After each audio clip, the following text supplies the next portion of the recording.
नमस्कार साथियों, मैं नवीन शर्मा स्वागत करता हूं आपका कटारा एकेडमी के online platform Katara competition exam पर। जैसा कि बच्चों आपको पता है, आज हम यूपी पुलिस के मॉक टेस्ट नंबर A117 का सोल्यूशन देखने वाले हैं और ये सोल्यूशन आपको उसी सीक्वेंस में मिलेगा जिस सीक्वेंस में आपका पेपर है।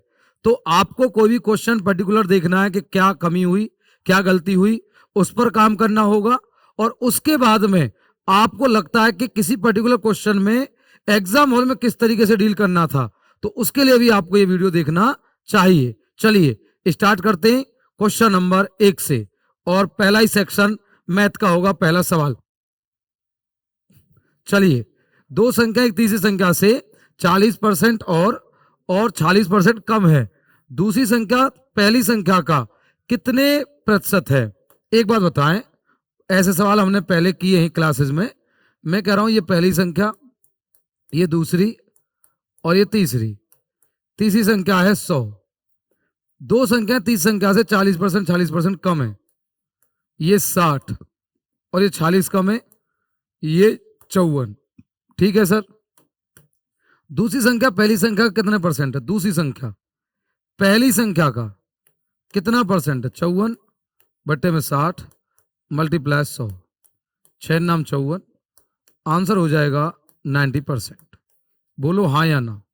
क्या बच्चों ये बात क्लियर है? बिल्कुल राइट। आगे बढ़ते हैं। एक दुकानदार लागत मूल्य पर 10% की दिवाली छूट देता है परंतु गलत वजन का उपयोग करता है। लागत मूल्य पर 25% का लाभ कमाता है। देखो, डिस्काउंट भी दे रहा है 10% का और लाभ भी कमा रहा है। ज्ञात करें कि सही वजन गलत वजन से कितना परसेंट कम है। एक बात बताइए, अगर डिस्काउंट देगा 10% तो 1/10 यानी 10 से कितना होगा? 9। परंतु गलत वजन का उपयोग करके 25% लाभ कमाता है। अच्छा, लाभ कमाएगा 25%, 1/4 तो 4 पर 1 का लाभ कमाएगा तो कितना हो जाएगा? 5। ये हमारा एसपी का काम करेगा एक तरीके से। भाई उसने छूट दे दी 10 से 9, 4 पर 1 का लाभ कमा दिया। अब ये जगह छोड़िए, ये 9, ये 5, 10 पंजे 50, 9 पंजे 45 और 9 चौका 36। उसने बोला है अब देखो, ये तो है रियल और ये है गलत, ये रॉन्ग वाला है। तो यानी उसने बोला ज्ञात करें कि सही वजन गलत वजन से कितने परसेंट कम है।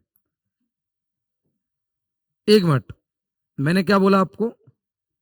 4 पर 1 का लाभ कमाया, 4 से 5 कर दिया, 10 पर 1 की छूट 9 हो गया, ये 9 से भर दिया 5 से, 10 पंजे 50, 9 पंजे 45, 9 चौके 36। उसमें लोग ज्ञात करें कि सही वजन, दरअसल ज्ञात करें कि सही वजन से कितने प्रतिशत कम है। ज्ञात करें कि सही वजन गलत वजन से कितने परसेंट कम है। गलत वजन से कितने परसेंट कम है? तो आप कहेंगे सर 14 कम है। 36 से 50 कितने पर? 50 पर, मल्टीप्लाई 100, 50 दूनी 100, 14 दूनी 28%। कितना हो जाएगा? 28%। बोले तो ऑप्शन ए। क्या ये बात क्लियर है? क्या ये बात क्लियर है? बिल्कुल भाई। देखो, 10 से 9 आप 100 से भी कर सकते हो। आप चाहो तो 100 से कर दो, 100 पर 10% छूट दे दो, 90 आ जाएगा। और कोई एक ऐसा नंबर लो जिसका 25% लाभ करके 90 मिल जाए। आप देखेंगे कि 28 का डिफरेंस बन रहा होगा, 28% हो जाएगा। आगे बढ़ते हैं सर, आगे बढ़ते हैं। तो 10% पानी मिले 10 लीटर हाइड्रोलिक अम्ल के विलयन को 10% पानी बोले तो 1/10। और अगला भी क्या है? 10% ही है। लेकिन प्रॉब्लम ये है कि एक है 10 लीटर और एक है 20 लीटर। फिर तो आप ये कहेंगे एक तो है वाटर, एक है हाइड्रोलिक एसिड। टोटल अगर 10 है तो 10% पानी मिले तो एक पानी और 9 एसिड है। यहां भी 10 है, ये 9 है और ये एक एसिड है। अगर 20 लीटर हाइड्रोलिक अम्ल है तो आप मुझे ये बताएं, ये एक और ये 2 का गुणा कर दो। सर आप कहेंगे क्यों? क्योंकि पहला तो 10 लीटर और दूसरा 20 लीटर, तो रेशियो क्या मिला? 1:2। तो हमें 1:2 में मिलाना है इसे। अभी हो जाएगा 9 दूनी 18 है, 2 का गुणा करो, यहाँ भी 2 का गुणा करो, मिला दो।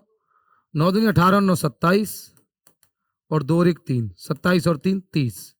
उसने क्या पूछा है, परिणामी विलयन में हाइड्रोक्लोरिक अम्ल एसिड जो है 27 है 30 में से, और मल्टीप्लाई 100, 3 नाम 27, सर कितना परसेंट होगा, 90%।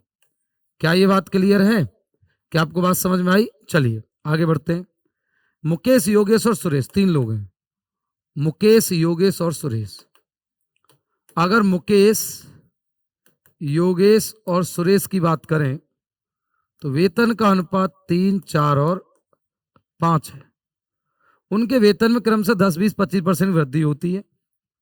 अगर 10% की वृद्धि कर दी जाए तो 3 गुणा 110 बट्टे में 100। दूसरे में 4 में 25% वृद्धि, 125 बट्टे 100। और तीसरे में आप कहेंगे सर अच्छा परसेंट भी मत करो, मैं तो कह रहा हूं सीधा करो परसेंटेज में।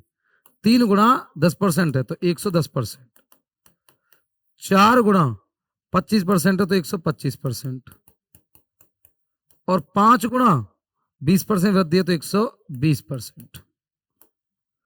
आप इधर समझो, परसेंट परसेंट और परसेंट खत्म। 5 से कितने बार, 22, 5 से कितने बार, 25, 5 से 5 बार। कुछ और कटेगा, 22 दिया 66, 25 चौका 100 और 120। हाँ कट तो रहा है, वैसे 2 से कट रहा है, 2 तो कॉमन आ ही रहा है। देखो 2 से 11 बार, 2 से 2 बार, 2 से 60 बार, तो ये हो गया 11 तिया 33, ये हो गया 25 दूनी 50 और ये हो गया 60। 6 और 5 11 और 3 14, 143 की वैल्यू 286 डबल 0, 200 गुना। अगर ये 200 गुना है तो मुकेश का वेतन क्या था बेटा? अगर मुकेश का वेतन हम यहां निकालें, पहला वाला, इसमें 200 गुना कर दें तो 6600 आ जाएगा। लेकिन 6600 आंसर नहीं, वो क्या था पहले पूछ रहा है। तो आप ये समझो कि जो 6600 आया है ना, जो बेटा 6600 आया है, इधर ही कर देता हूं। ये जो 6600 बना है ना, ये वृद्धि के बाद बना है, यानी 110% की वैल्यू है। आपको निकालनी है 100% की वैल्यू। 0 से 0, ओ हो 0 से 0, 11 चक्के 66, 60, आंसर आएगा 6000। अगर यहाँ एक ऑप्शन 6600, जैसे ये एक ऑप्शन 6600, एक 6000 है, तो बहुत बच्चे 6600 कर देंगे। मुकेश का वेतन, मूल वेतन क्या था, उसने मूल पूछा है, आपको प्रॉपर शब्द दिया मूल, ओरिजिनल। ओरिजिनल वे सैलरी पूछी गई है तो 6000 रही होगी, 6600 नहीं होगी। क्या मेरी बात क्लियर है? चलिए आगे बढ़िए। एक विद्यार्थी, 400 विद्यार्थी हैं एक विद्यालय में, ठीक है। बॉयज एंड गर्ल्स का रेशियो 5:3 है। 8 की वैल्यू 400, 8 पंजे 40, 50 गुना, 5 25 250 और ये 150। अब तो विलियन में लड़के और लड़कियों की संख्या का अनुपात बताओ। एक बात बताइए, अगर मैं इसमें इसे सॉल्व करना चाहूं, सॉल्व करूं तो क्या करूंगा? आप ये कहेंगे उसने ये बोला है हमसे कि 50 लड़कियां आ गई, 50 ऐड कर दो, ये 200 हो गई लड़कियां। लड़के 250 हैं, 0 0, 5 25 और 5 चौका 20, 5:4। Option A. आगे बढ़ते हैं। ए का 25% बराबर है बी के 20% के। परसेंट से परसेंट, 5 25, 5 चौका 20, जो जिसके साथ बैठी है उसकी नहीं होगी। कौन होगी? सामने वाली। तो ए का मान क्या होगा? 4, बी का मान 5, 4:5। बहुत बच्चे इस सवाल का आंसर 5:4 कर देंगे, 5:4 करेंगे जल्दबाजी में, लेकिन क्या होगा? 4:5। आगे बढ़ते हैं। एक व्यापारी अपने सामान पर 15% छूट देने के बाद 30% लाभ प्राप्त करता है। यदि अपने सामान को 30% छूट देता तो उसका लाभ परसेंट बताइए। भाई 15% छूट देने के बाद 30% का लाभ अर्जित कर रहा है, भाई अपने सामान को 30% छूट दे तो उसका लाभ क्या होगा? एक बात बताइए, मैं कह रहा हूं कि एमआरपी पर 15% छूट दे दी तो 85% हो गई वैल्यू, और सीपी का अगर 30% लाभ किया तो 130% हो गया सर। आप परसेंट से परसेंट कटेंगे, 5 से 17 बार और 5 से 26 पंजे 130, तो एमआरपी और एससीपी का रेशियो बना 26 से 17। कोई प्रॉब्लम? कोई प्रॉब्लम नहीं है। यदि वह अपने माल को 30% छूट पर देता है, आप एक काम भी कर सकते हैं, आप रेशियो ऐसा कैसे लिख लो, जो जिसके साथ बैठी है उसकी नहीं होगी, कौन होगी? सामने वाली। एमआरपी की वैल्यू 26 है, सी की वैल्यू 70 है। उसने कहा यदि वह 30% की छूट दे तो 70% ही तो हो गई वैल्यू एमआरपी की। अब जो बेचेगा तो उसने ये तो कहा कितना लाभ होगा, निकाल देते हैं लोग, 0 0। अब क्या हो जाएगा? काट दें कुछ या ऐसे ही कर दें? 2 से 5 बार, 2 से 13 बार, 13 7 91 बना, 70 पंजे 85। सर 6 का लाभ होगा। अब 6 का लाभ कितने पर? 91 पर, गुणे में 100। कुछ कटेगा? बताइए। नहीं नहीं, लाभ कितना होगा? 91 थोड़ी ना होगा, 85 पर होगा ना, सीपी पर होगा 85। 5 से 17 बार, 5 से कितने बार? 20 बार, 20 छिक्के 120, 70 पंजे 50, 70 छिक्के 100, 2 70 7 119। 7 सही 1/17%। 7 सही 1/17%, ऑप्शन बी।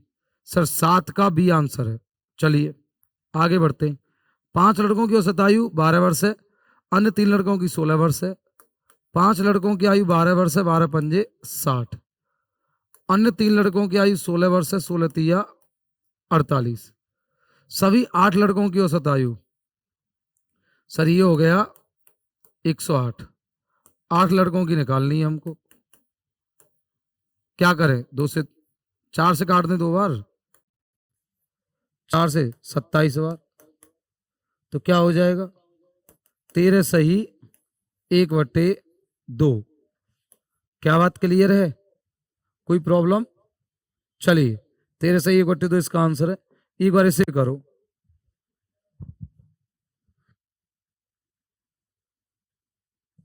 चलिए ए और बी एक कार्य क्रम से 24 और 12 दिनों में करते हैं। ए और बी,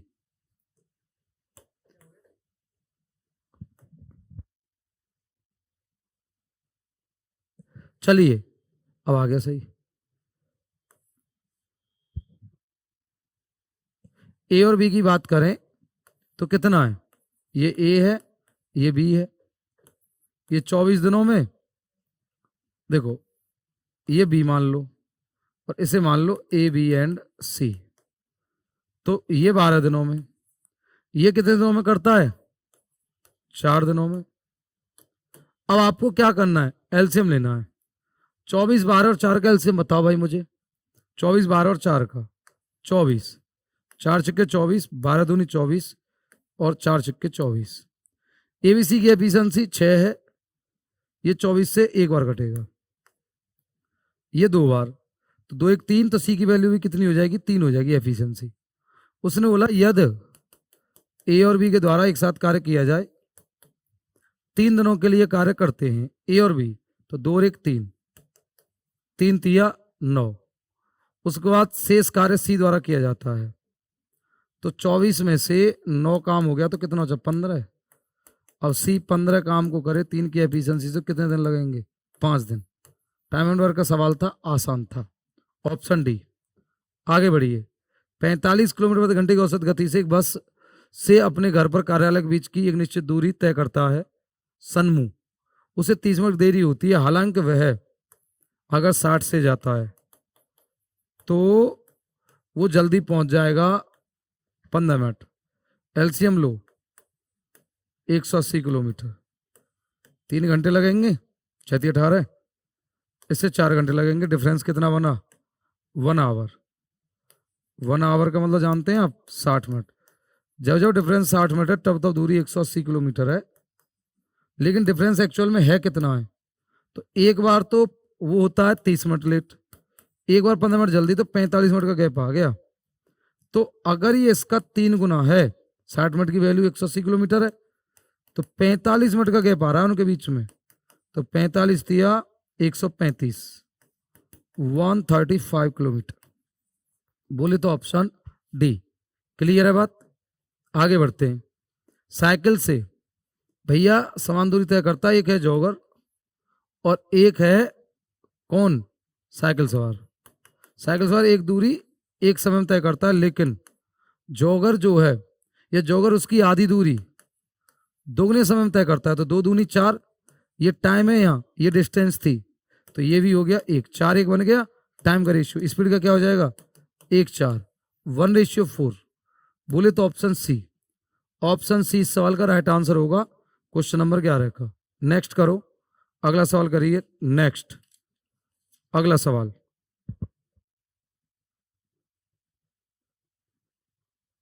चलिए। एक निश्चित दूरी पहले 2 वर्षों के लिए चक्रवृद्धि या सादा ब्याज का अंतर 1280 या 25% का रेट है।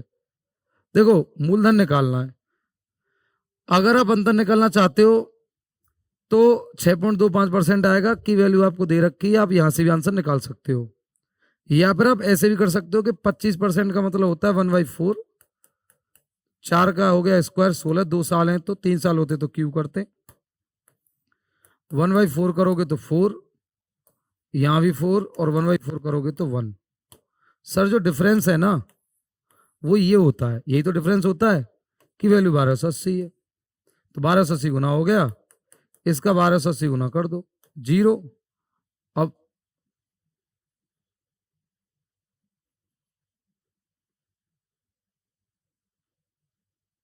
एक 128 ही तो हो गया भाई, 0 16 128 बचा कितना 12, 16 दूनी 32, 32 और 12 कितना होता है 32, 42 और 44, बचा कितना 4, 16 का 16 और 4 20, 20 480। ऑप्शन ए इस सवाल का राइट आंसर हो जाएगा। चलें जी नेक्स्ट। एक्स और वाई मिलकर एक व्यापार प्रारंभ करते हैं, कह रहा है एक्स ने वाई की 3 गुना पूंजी निवेश की, कैपिटल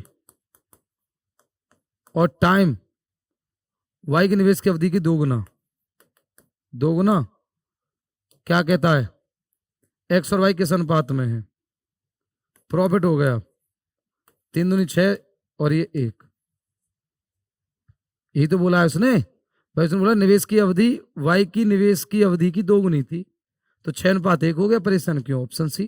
ये तो बहुत आसान था भाई, क्वेश्चन नंबर 13 का आंसर बहुत ही आसान था, 6:1। चलो, सैलवी ने 240 रुपए की कीमत की किताब खरीदी, यदि वह अपनी लागत मूल्य पर 2/3 का लाभ चाहती है। अगर 240 खरीदी, 2/3 का लाभ चाहती है, 3 पर 2 का चाहती है, 5 × 3 कर दो, 3 × 24 80, 8 × 40, बात खत्म। 400 400 की बेची जाएगी। बढ़े आगे, अगला सवाल। 14 सेंटीमीटर तो रेडियस हो जाएगा 7, भाई 14 तो आधा कर दिया।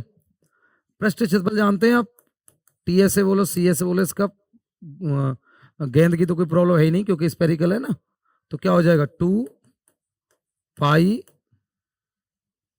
अरे 4 पाई आर स्क्वायर होता है ना, 4 पाई आर स्क्वायर, 4 गुणा 22/7, आर कितना है 7 गुणा 7, 7 से 7, 22 7 154, 154 दूनी 308 दूनी 616। बोले तो ऑप्शन ए। आगे बढ़ेंगे, ऐसे करें 3 पावर x प्लस 3 लिख सकता हूं इसे लिख सकता हूं 3 पावर होल पावर 2, 2x, तो 2 दूनी 4x माइनस 5 दूनी 10 बराबर 3x प्लस 7।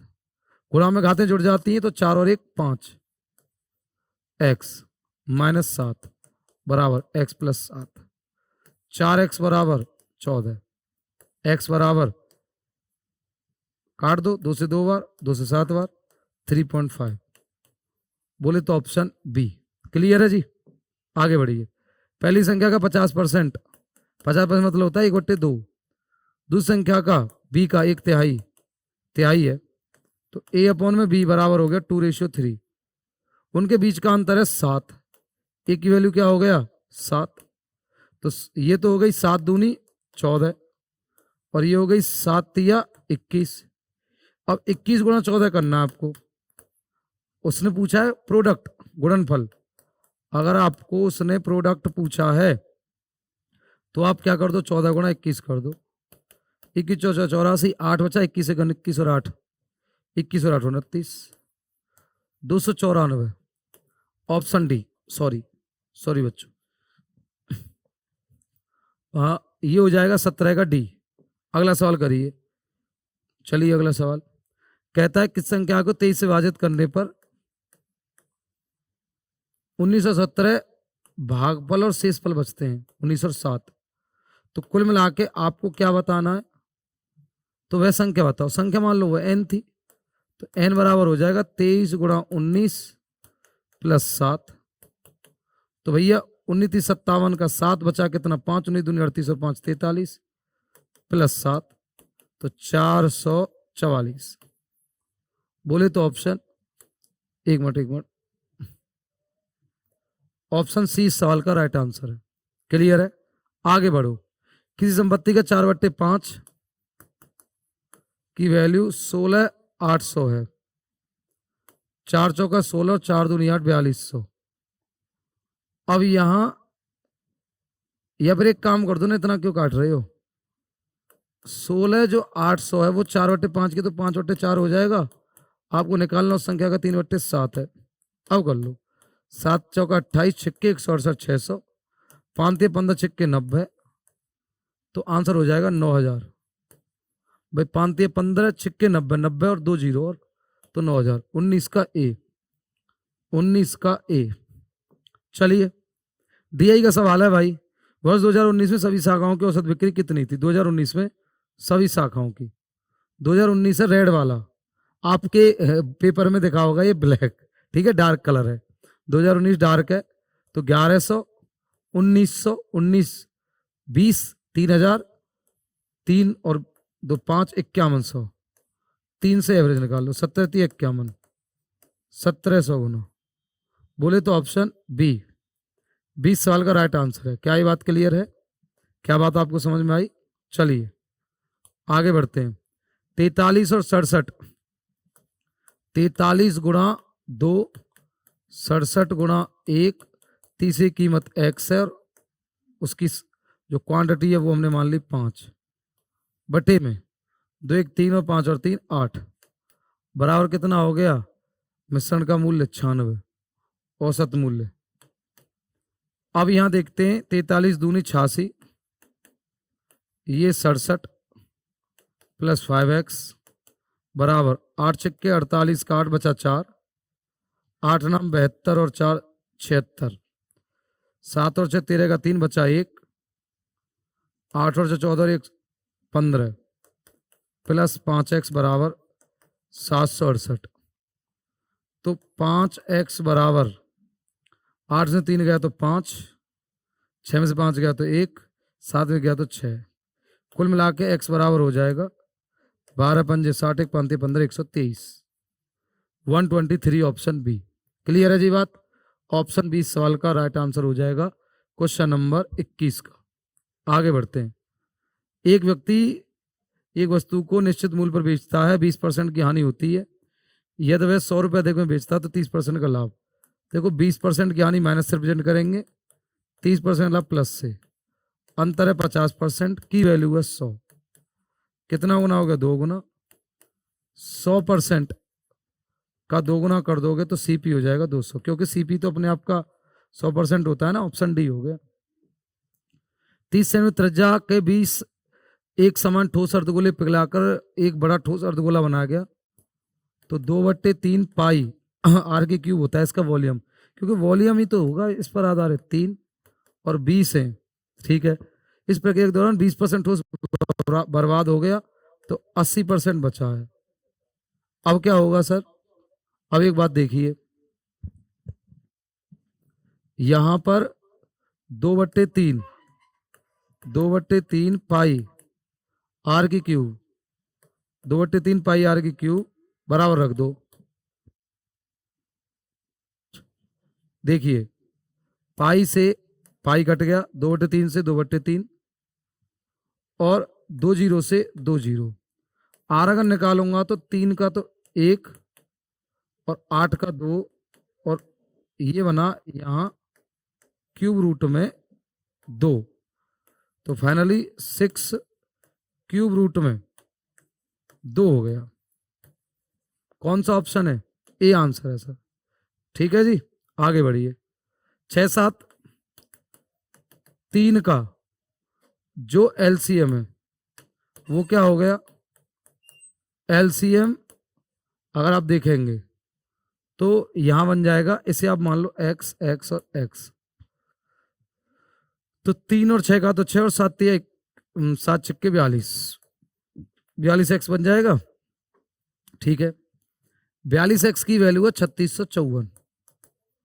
आपको x बताना है, क्या करोगे भाई? जो HCF हो कॉमन ही तो लिया गया होगा। 7 छिक्के 42, 7 पंजे 35, एक बचा 7 दूनी 14, एक बचा 7 दूनी 14, 6 अट्ठे 48, 4 7 और 6 सत्ते 42। आंसर आ गया 87, 87 आ गया जी HCF, 87 आ गया 24 का। आगे बढ़ते हैं, क्या कह रहा है? वर्ष 2001 और 2004 तक की अवधि के दौरान कंपनी छोड़ने वाले तकनीशियनों की कुल संख्या कंपनी में शामिल होने वाले तकनीशियनों की कुल संख्या का कितना प्रतिशत है? निकटतम पूछा है। देखो थोड़ा सा समझते हैं इसे। अगर मैं आपसे ये कह रहा हूं कि अगर उसने कुल संख्या की बात करी है, तकनीशियन की बात करी है 2001 से 2004 तक, तकनीशियन ये रहे 0, 4 और 5 11 8 19, बचा 1, 1 और 1 2 2 4 और 1 590। अब ये तो छोड़ गए, उसने बोला है छोड़ने वाले, जो लीव कर गए, हटा दिए गए एक तरीके से, और जो नए ऐड हुए शामिल हुए 0, 6 और 4 10 और 5 15 और 8 23 का 3, बचा कितना? 2, 2 2 4 और 3 7 और 4 11 और 4 15, 15 से 30। कुल संख्या का कितना परसेंट है? तो 590 बट्टे में 1530 मल्टीप्लाई 100। मेरे पास एक रास्ता है कि मैं इसे 0 से 0 काट दूं और मैं यहां पर लिख दूं 5900 बट्टे में 153। दरअसल क्या है कि मुझे अब टेबल नहीं आता इसका और डायरेक्ट कुछ कॉमन मेरे को दिख नहीं रहा है, तो मैं क्या करूंगा, काटूंगा कुछ नए तरीके से। जैसे मैं या तो ये कर लूं कि कुछ नजदीक देख लूं, जैसे ऑप्शन बहुत नजदीक हों। जैसे मैं 5900 को, अगर 59 को क्या बना दूं,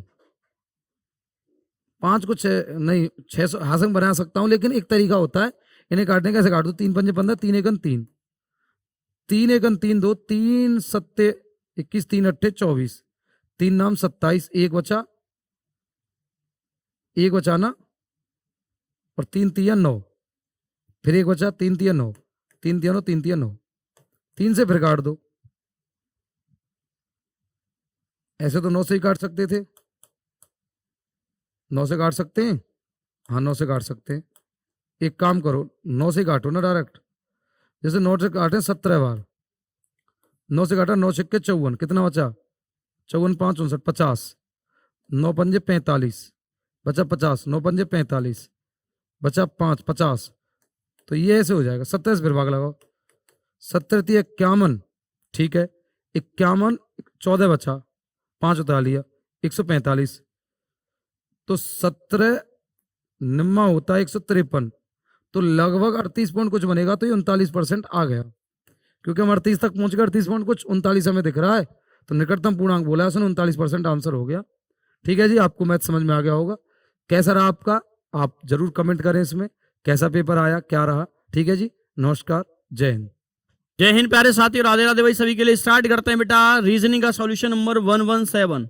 बहुत शानदार तरीके से बेटा आपने मॉक टेस्ट लगाया होगा। अब आप अपने आंसर को चेक कर लेंगे और जहां भी तुम्हें कमी दिखती है वहां पर आप ऑब्जर्व करेंगे और उसमें अगली बार सुधार करने का प्रयास करेंगे।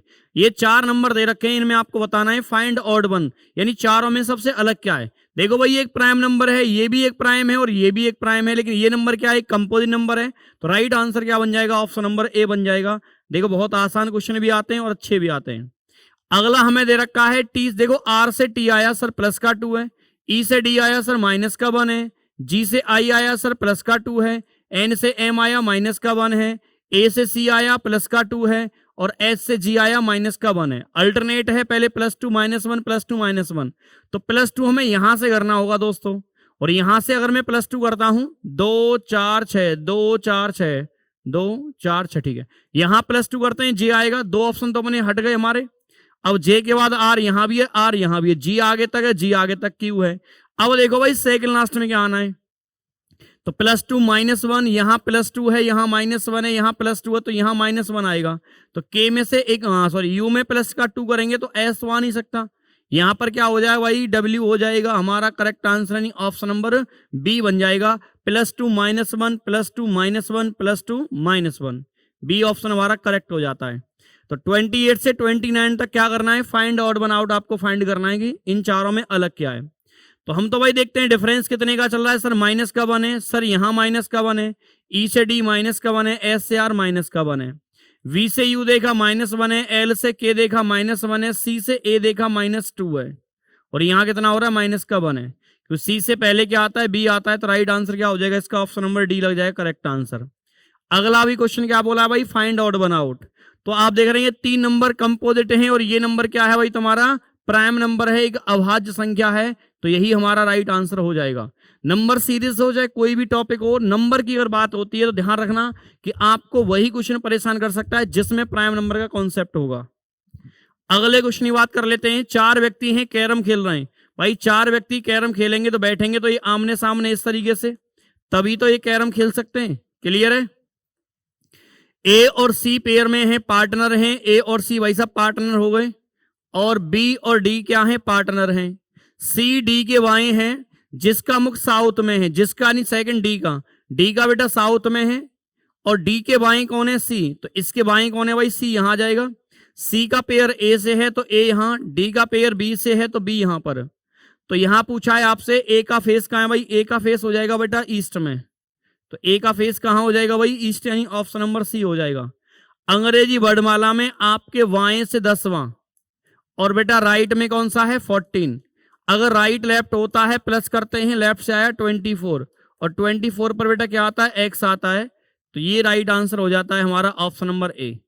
अब बहुत सारे बच्चों को हमने बहुत शानदार सी क्लास में ट्रिक बताई इन लेटरों को याद करने का। कोई कहता है सर एक्स का 24 कैसे याद करना है, तो इसकी तो इतनी गजब ट्रिक बता दूंगा आपको, कभी जिंदगी में भूलना चाहेंगे फिर भी नहीं भूल पाएंगे। क्यों?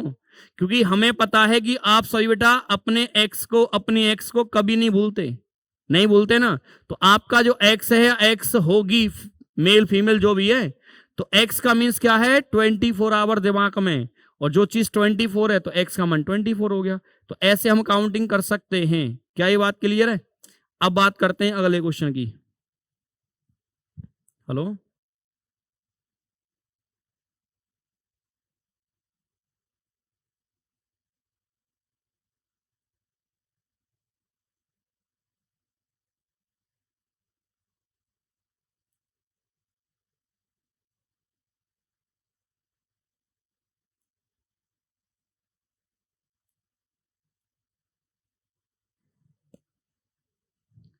देखो भाई इसकी हम बेटा बात कर लेते हैं यहां पर। तो एस से मीन्स क्या दे रखा है, एस कहां गया भाई, एस का मीन्स है बेटा प्लस, यहां प्लस आ गया और यहां प्लस आ गया। पी का मीन्स है इंटू पी, यहां आ गया और पी हमारा यहां भी आ गया, और आर का मीन्स है माइनस आर, यहां आ गया। तो बेटा यहां देख लेते हैं, डिवाइड तो कहीं दे नहीं रखा है, चलो ठीक है कोई दिक्कत वाली बात ही नहीं है। तो मल्टीप्लाई करो भाई, 27 हो गया, तो 29 और 27 को ऐड करो भाई, कितना हुआ 56। कितना होगा भाई 29 27 का जो सम है 56 हो जाएगा। 56 के बाद ये माइनस का है, लेकिन यहाँ पहले गुणा होगा इनका, यहाँ कितना बना बेटा 52 बनेगा, प्लस कितना बनेगा 55 बनेगा, इनको आप कैंसिल कर लेंगे 3 आ जाएगा। तो 5 6 प्लस कितना हो जाएगा बेटा 3 हो जाएगा, तो राइट आंसर 59 आ जाएगा भाई राइट आंसर। क्लियर है भाई? तो चेक कर लेना, बाकी सही है ये। तो ये वाले क्वेश्चन तो आसान होते हैं, क्योंकि यहाँ पर क्या होता है वैल्यू को पुट करो आंसर हमारा आ ही जाता है सामने। अगले क्वेश्चन की बात करते हैं। जब कभी भी नंबर सीरीज का क्वेश्चन आए और आपको देखे संख्या बढ़ भी रही है, घट भी रही है, बढ़ भी रही है, तो अगर ऐसा लॉजिक आता है तो वहां पर डबल लगाएं आप। इसमें बेटा कितने का अंतर है, प्लस का 1, यहाँ कितना है भाई प्लस का 1, यहाँ कितना है प्लस का 1, तो यहाँ कितना है प्लस का 1। लेकिन अगला पूछा होता 6 आता, यहाँ +3, यहाँ देखा तो बेटा +3, यहाँ देखा तो भाई प्लस का 5, यहाँ देखा +7, 3 5 7, तो अगला नंबर बेटा क्या आएगा 9। 16 और बेटा कितना हुआ 9 25 कितना आएगा देखो 125। ये क्या कोई लॉजिक है इनका? दूर तक लॉजिक नहीं है। तो अगर मैं ऑप्शन को देखता तो भी आंसर लगा देता। मैनाक साउथ में जाता है 6, राइट मुड़ता है 4 कवर करता है, फिर राइट लेता है 6, इसके बाद बाएं मुड़ करके बेटा कितना 6। प्रारंभिक स्थान से कितनी दूरी पर है? तो राइट आंसर कितना आएगा भाई इसका तक? 6 kilometre south, then he turn right and walk 4, then he right and walk 6, after this he turn to his left and walk 6। सही है, करेक्ट है। अगले क्वेश्चन की बात कर लेते हैं। अगला आ गया भाई, देखते हैं कथन और अनुमान का है। ये क्या है? अजम्पशन। अनुमान का मीन्स क्या होता है? अजम्पशन लगाना है, अनुमान आपको। टीम एक्स और टीम वाई के बीच एक फुटबॉल मैच में टीम वाई द्वारा किए गए गोलों की कुल संख्या 5 थी, जिसमें से 3 गोल बाएं पैर वाले खिलाड़ियों ने किए। बाएं पैर वाले खिलाड़ियों द्वारा किए गए भाई साहब, बाएं पैर वाले खिलाड़ियों द्वारा किए गए। बाएं पैर वाला खिलाड़ी गोल करने माहिर था, तो यहाँ एक खिलाड़ी की बात कर रहा है, तो यहाँ पर हमें कैसे पता भाई माहिर था? तो अनुमान, हम एक अनुमान का मीन्स होता है कि जहां पर ये ना हो सकता है। अगर यहाँ ऐसा कोई वर्ड होता ना कि ऐसा हो सकता है, कि हो सकता है बाएं पैर वाले खिलाड़ी, एक की नहीं बात कर सकते हम, बाएं पैर वाले खिलाड़ी क्या हो? गोल करने माहिर हो सकता है शब्द अगर लगेगा सही हो जाएगा। लेकिन ये फिक्स, एक तरीके से फिक्स पूछा, डेफिनेट। बाएं पैर वाला खिलाड़ी गोल करने माहिर था, सीधा बोल दिया। तो अब आप आंसर कैसे ऐसा लगा दोगे? इससे हमें क्या पता? बेशक आपने बाएं पैर से किए हैं, लेकिन हो सकता है आप राइट पैर वाले हो, गलती से हो, कैसे भी मान सकते हैं हम। टीम वाई के 60% खिलाड़ी बाएं पैर वाले, हमें क्या पता भाई 60% है। मान लो एक ही खिलाड़ी सा उसी ने गोल कर दिया हो, मान लो कि सब के सब हो उसी ने कर दिया हो, तो हम परसेंट कैसे फिक्स कर पाएंगे? ठीक है ना। तो यहां अनुमान अगर बात आती ना, अनुमान हो सकता है ये शब्द अगर आता इन सब के साथ, तो मैं दोनों को भी सही कर देता। हो सकता है ये शब्द आता, तो ये डेफिनेट पूछ रहा है, और डेफिनेट अगर ये पूछ रहा है तो डेफिनेट में भाई साहब ये क्या है? गलत है। अगर ये ऐसे पूछा नहीं हो सकता है ऐसा हो, तो इसका राइट आंसर क्या आएगा भाई? Neither first nor second, option number C correct है। यहां आपको लगाना है बेटा, इनको ऑर्डर में देखते हैं। यू एम आएगा भाई, पहले थर्ड से स्टार्टिंग होगी। सर ये वाला हटाओ पहले, तो थर्ड से स्टार्टिंग है। तो अब देखो भाई, थर्ड तो आ गया हमारा, ठीक है, इसे हटा दो। अब UNI, अब देखो C आ रहा है एक में, T आ रहा है एक में, F, C वाला आएगा, तो थर्ड के बाद 4 आएगा, फिर बेटा क्या आएगा? F वाला, और फिर आएगा तुम्हारा T वाला। तो राइट आंसर भाई C ऑप्शन लग जाता है हमारा, तो करेक्ट आंसर। तो पहले देखो क्या आएगा भाई हमारा? 4th आएगा UNI, फिर F आएगा और फिर T वाला आएगा। राइट आंसर क्या हो जाता है? ऑप्शन नंबर C हो जाता है राइट आंसर। देखो भाई, तो यहां आप ये देख पा रहे हैं, इंटू कितना है 3, यहां भी कितना है भाई? इंटू 3। तो इससे पहले भी कितना रहा हुआ? 3, तो यहां कितना आना चाहिए? 22, 3 का मल्टीप्लाई करके। 20 लोगों के एक समूह में 8 लोग हिंदी पढ़ाते हैं। टोटल कितने भाई? 20 हैं। 8 क्या पढ़ाते हैं? हिंदी। 11 अंग्रेजी। 11 और 8 कितना हुआ? 19 हो गया ना। जबकि 5 इनमें से कुछ पढ़ाते ही नहीं है। 20 में से 5 नहीं पढ़ाते, तो पढ़ाने वाले कितने? 15। अब 15 में हिंदी और इंग्लिश का सम ही 19 हो गया। कितना ज्यादा हुआ? 4। तो ये 4 वो व्यक्ति हैं जिनकी काउंटिंग 2 बार हो गई है, इसलिए ज्यादा आ रहा है इसका सम, इसलिए इसका सम ज्यादा आ रहा है। कुछ बच्चे कहते हैं सर डाउट रह जाता है, देखो यहां क्लियर करते हैं। हिंदी वाले कितने भाई? हिंदी वाले 8 और इंग्लिश वाले कितने बेटा? 11 हैं। ठीक है, इस पूरे का सम कितना है? 8। लेकिन यहां पर 4 लें आप पहले, तो 4 और 4 ये 8 हो गया। 11 हैं तो यहां 7 लें आप। केवल इंग्लिश वाले 7 और केवल हिंदी वाले 4 ऐसे हैं जो दोनों तरफ काउंट होंगे। अब इनका सम कर लो, आपका आंसर आ जाएगा 15। 8 और 7 15, और 5 ऐसे हैं जो कुछ पढ़ाते नहीं है। तो यहां पूछा है दोनों वाले कितने? दोनों वाला राइट आंसर इतना आएगा भाई हमारा, सी ऑप्शन हो जाएगा करेक्ट आंसर। तो बेटा ये इसके सिंबल दे रखे हैं, प्लस और इनटू और डिवाइड। पहले प्लस का अर्थ बताओ भाई क्या है? तो प्लस का मीन्स है छोटा, P Q से छोटा है, तो प्लस का मीन्स क्या भाई? छोटा। प्लस है यहां पर तो आप लगाएंगे छोटा है नहीं ये वाला। और इनटू का मीन्स क्या भाई? इनटू, तो इनटू का देख लेते हैं, छोटा नहीं है। अब कोई छोटा नहीं है P, तो इसका अर्थ है बड़ा होगा या बराबर होगा। छोटा नहीं है तो इनटू का मीन्स है छोटा नहीं, तो आप क्या करेंगे? बड़ा या बराबर, बड़ा कर देंगे आर को या बराबर। अब आ गया आपका डॉलर, तो डॉलर का मीन्स है P Q से बड़ा नहीं है। अब P बड़ा नहीं तो छोटा होगा या बराबर होगा, तो डॉलर का मीन्स है छोटा या बराबर, तो ये छोटा या बराबर। अब आप इनको पहले M से R जाना है ना, तो एक साथ लिखना पड़ेगा। तो M is less than N, N और R में R आपका बड़ा या बराबर होगा, और R और U में बेटा R आपका छोटा बड़ा यानी U हो जाएगा। अब देखो प्लस है, प्लस का मीन्स वो एम छोटा बता रहा है आर से आपका एम छोटा है, बात तो सर सही है, पहला वाला करेक्ट है।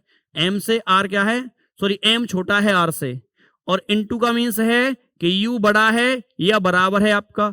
अब देखो भाई यू एन से बड़ा है या बराबर है, ये बात सही है सर। दोनों के दोनों क्या हो गए भाई, फॉलो हो गए, तो इसका राइट आंसर क्या हो गया भाई, दोनों के दोनों ही करेक्ट हमारा आंसर हो जाता है। बार बार बेटा ये कॉल और परेशान करती है। क्लियर है भाई, यहां तो बता दो मुझे, करेक्ट है ना। चलो तो अगले की बात कर लेते हैं बेटा। इन दोनों में 15 का अंतर है, और यहां देखा तो मैंने 15 यानी 17 का है, तो अब शायद 19 का आएगा। 19 जोड़ेंगे तो कितना हो जाएगा 101। 19 के बाद बेटा कितने का आ रहा है यहाँ पर 121 का, तो तभी तो 22 हुआ है, तो 101 इसका राइट आंसर है। 15 का डिफरेंस है, 17 है, अब 19 आया, फिर आगे 21 का डिफरेंस है। डिफरेंस लिखा है मैंने ये। छात्रों की पंक्ति में गणेश अंतिम से 7वां है और दूसरी ओर से 11वें हैं। एक तरफ से 7वां, एक तरफ से 11। 7 और 11 कितना हुआ भाई 18। एक कम करेंगे क्योंकि व्यक्ति एक है, काउंटिंग 2 बार हो गई है, तो कुल पूछे होंगे कितने। In a row of student Ganesh in 7th from the last end 11 from the other end, find the minimum number of the student in a row. ठीक है, देखो भाई यहां 3 आया, 5 आया, 6 आया, 5 आया, 5 के बाद में क्या आया भाई, यहां से 1 आया, 0 आया, बीच वाला नंबर सबसे लास्ट में, तो पहले क्या आएगा भाई यहां पर 7, 5 और बेटा क्या आएगा फिर लास्ट में 6 आएगा। 7, 5, 6 यानी ऑप्शन नंबर ये। तो कभी कभार ऐसे नंबर भी हमसे बनवा लेता है डायरेक्ट से। ए बी से लंबा है, ठीक है जी, ए बड़ा हो गया बी से। सी डी से लंबा है, तो अलग लिखो, सी हो गया डी से लंबा। क्लियर है आगे, परंतु ई से छोटा है। सी डी से तो लंबा है लेकिन ई से छोटा है। बी डी से लंबा है, जो बी है ना वो डी से लंबा है। अब डी से लंबा है तो यहां भी आ सकता है, ठीक है। और डी क्या बोला, बी डी से लंबा है तथा डी ए से लंबा है। जो डी है क्या ए से लंबा है तथा डी ए से लंबा है। बी डी से अच्छा जो बी है, अच्छा ये बोला है, जो बी है वो डी से लंबा है। बी डी से छोटा है यार, बी जो है डी से छोटा है। डी को मान लो यहां, डी ए से लंबा है, जो डी है वो ए से लंबा है। अच्छा तो इसका अर्थ है डी को यहां आना पड़ेगा, सी यहां और ई यहां। अब पढ़ लो भाई दोबारा से। ए इज टेलर देन बी, ए हो गया बी से लंबा। सी इज टेलर देन डी, सी है डी से लंबा। सी डी से लंबा है, सी डी से लंबा है, ठीक है। But shorter than A, E से छोटा है।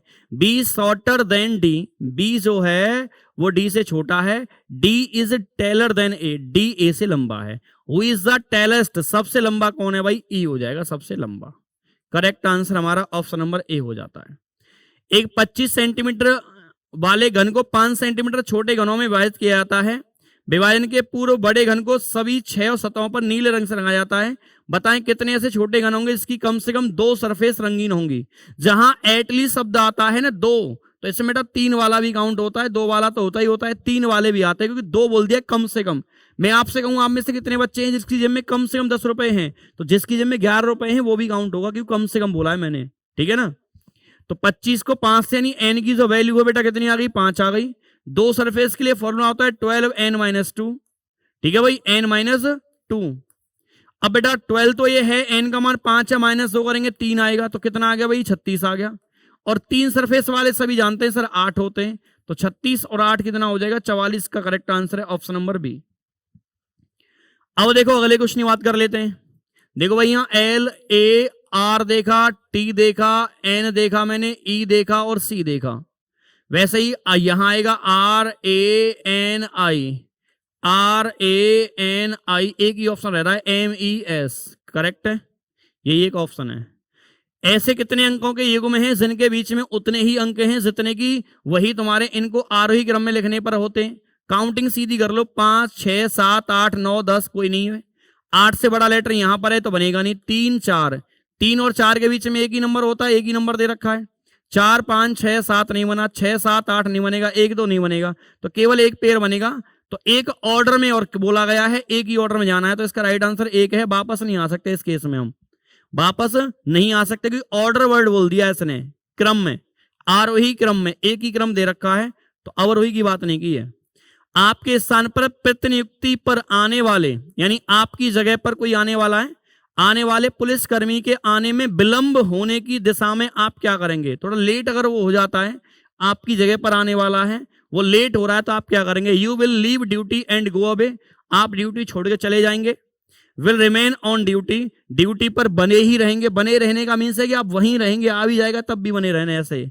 अगला दे रखा है will wait for the soldier coming on deputation, बिल्कुल करेक्ट आंसर। प्रतिनियुक्ति पर आने वाले सैनिक की प्रतीक्षा करेंगे, आप प्रतीक्षा करेंगे, रुके बने भी नहीं रहेंगे, प्रतीक्षा करेंगे, तब तक आप एक तरीके से ड्यूटी करेंगे, ठीक है ना। राइट आंसर क्या रहेगा इसका? ऑप्शन नंबर सी रहेगा भाई। अगले की बात कर लेते हैं। नेक्स्ट क्वेश्चन आपके सामने दोस्तों, देख लेते हैं क्या कहता है भाई ये।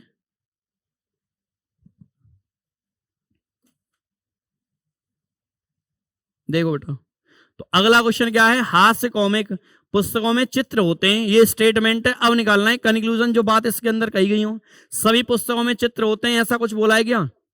पुस्तकों में चित्र हो भी सकते हैं और नहीं भी हो सकते। ये चीज क्या है? एक सार्वभौमिक सत्य के तरीके से आती है, हो भी सकता है या नहीं हो सकता। दुनिया में कोई भी चीज हो जाता हो सकती है या नहीं हो सकती, तो इसने बोला कि या तो पुस्तकों में चित्र होंगे या नहीं, और सकता और कैन लगा दिया एक तरीके से पॉसिबिलिटी के आधार पर।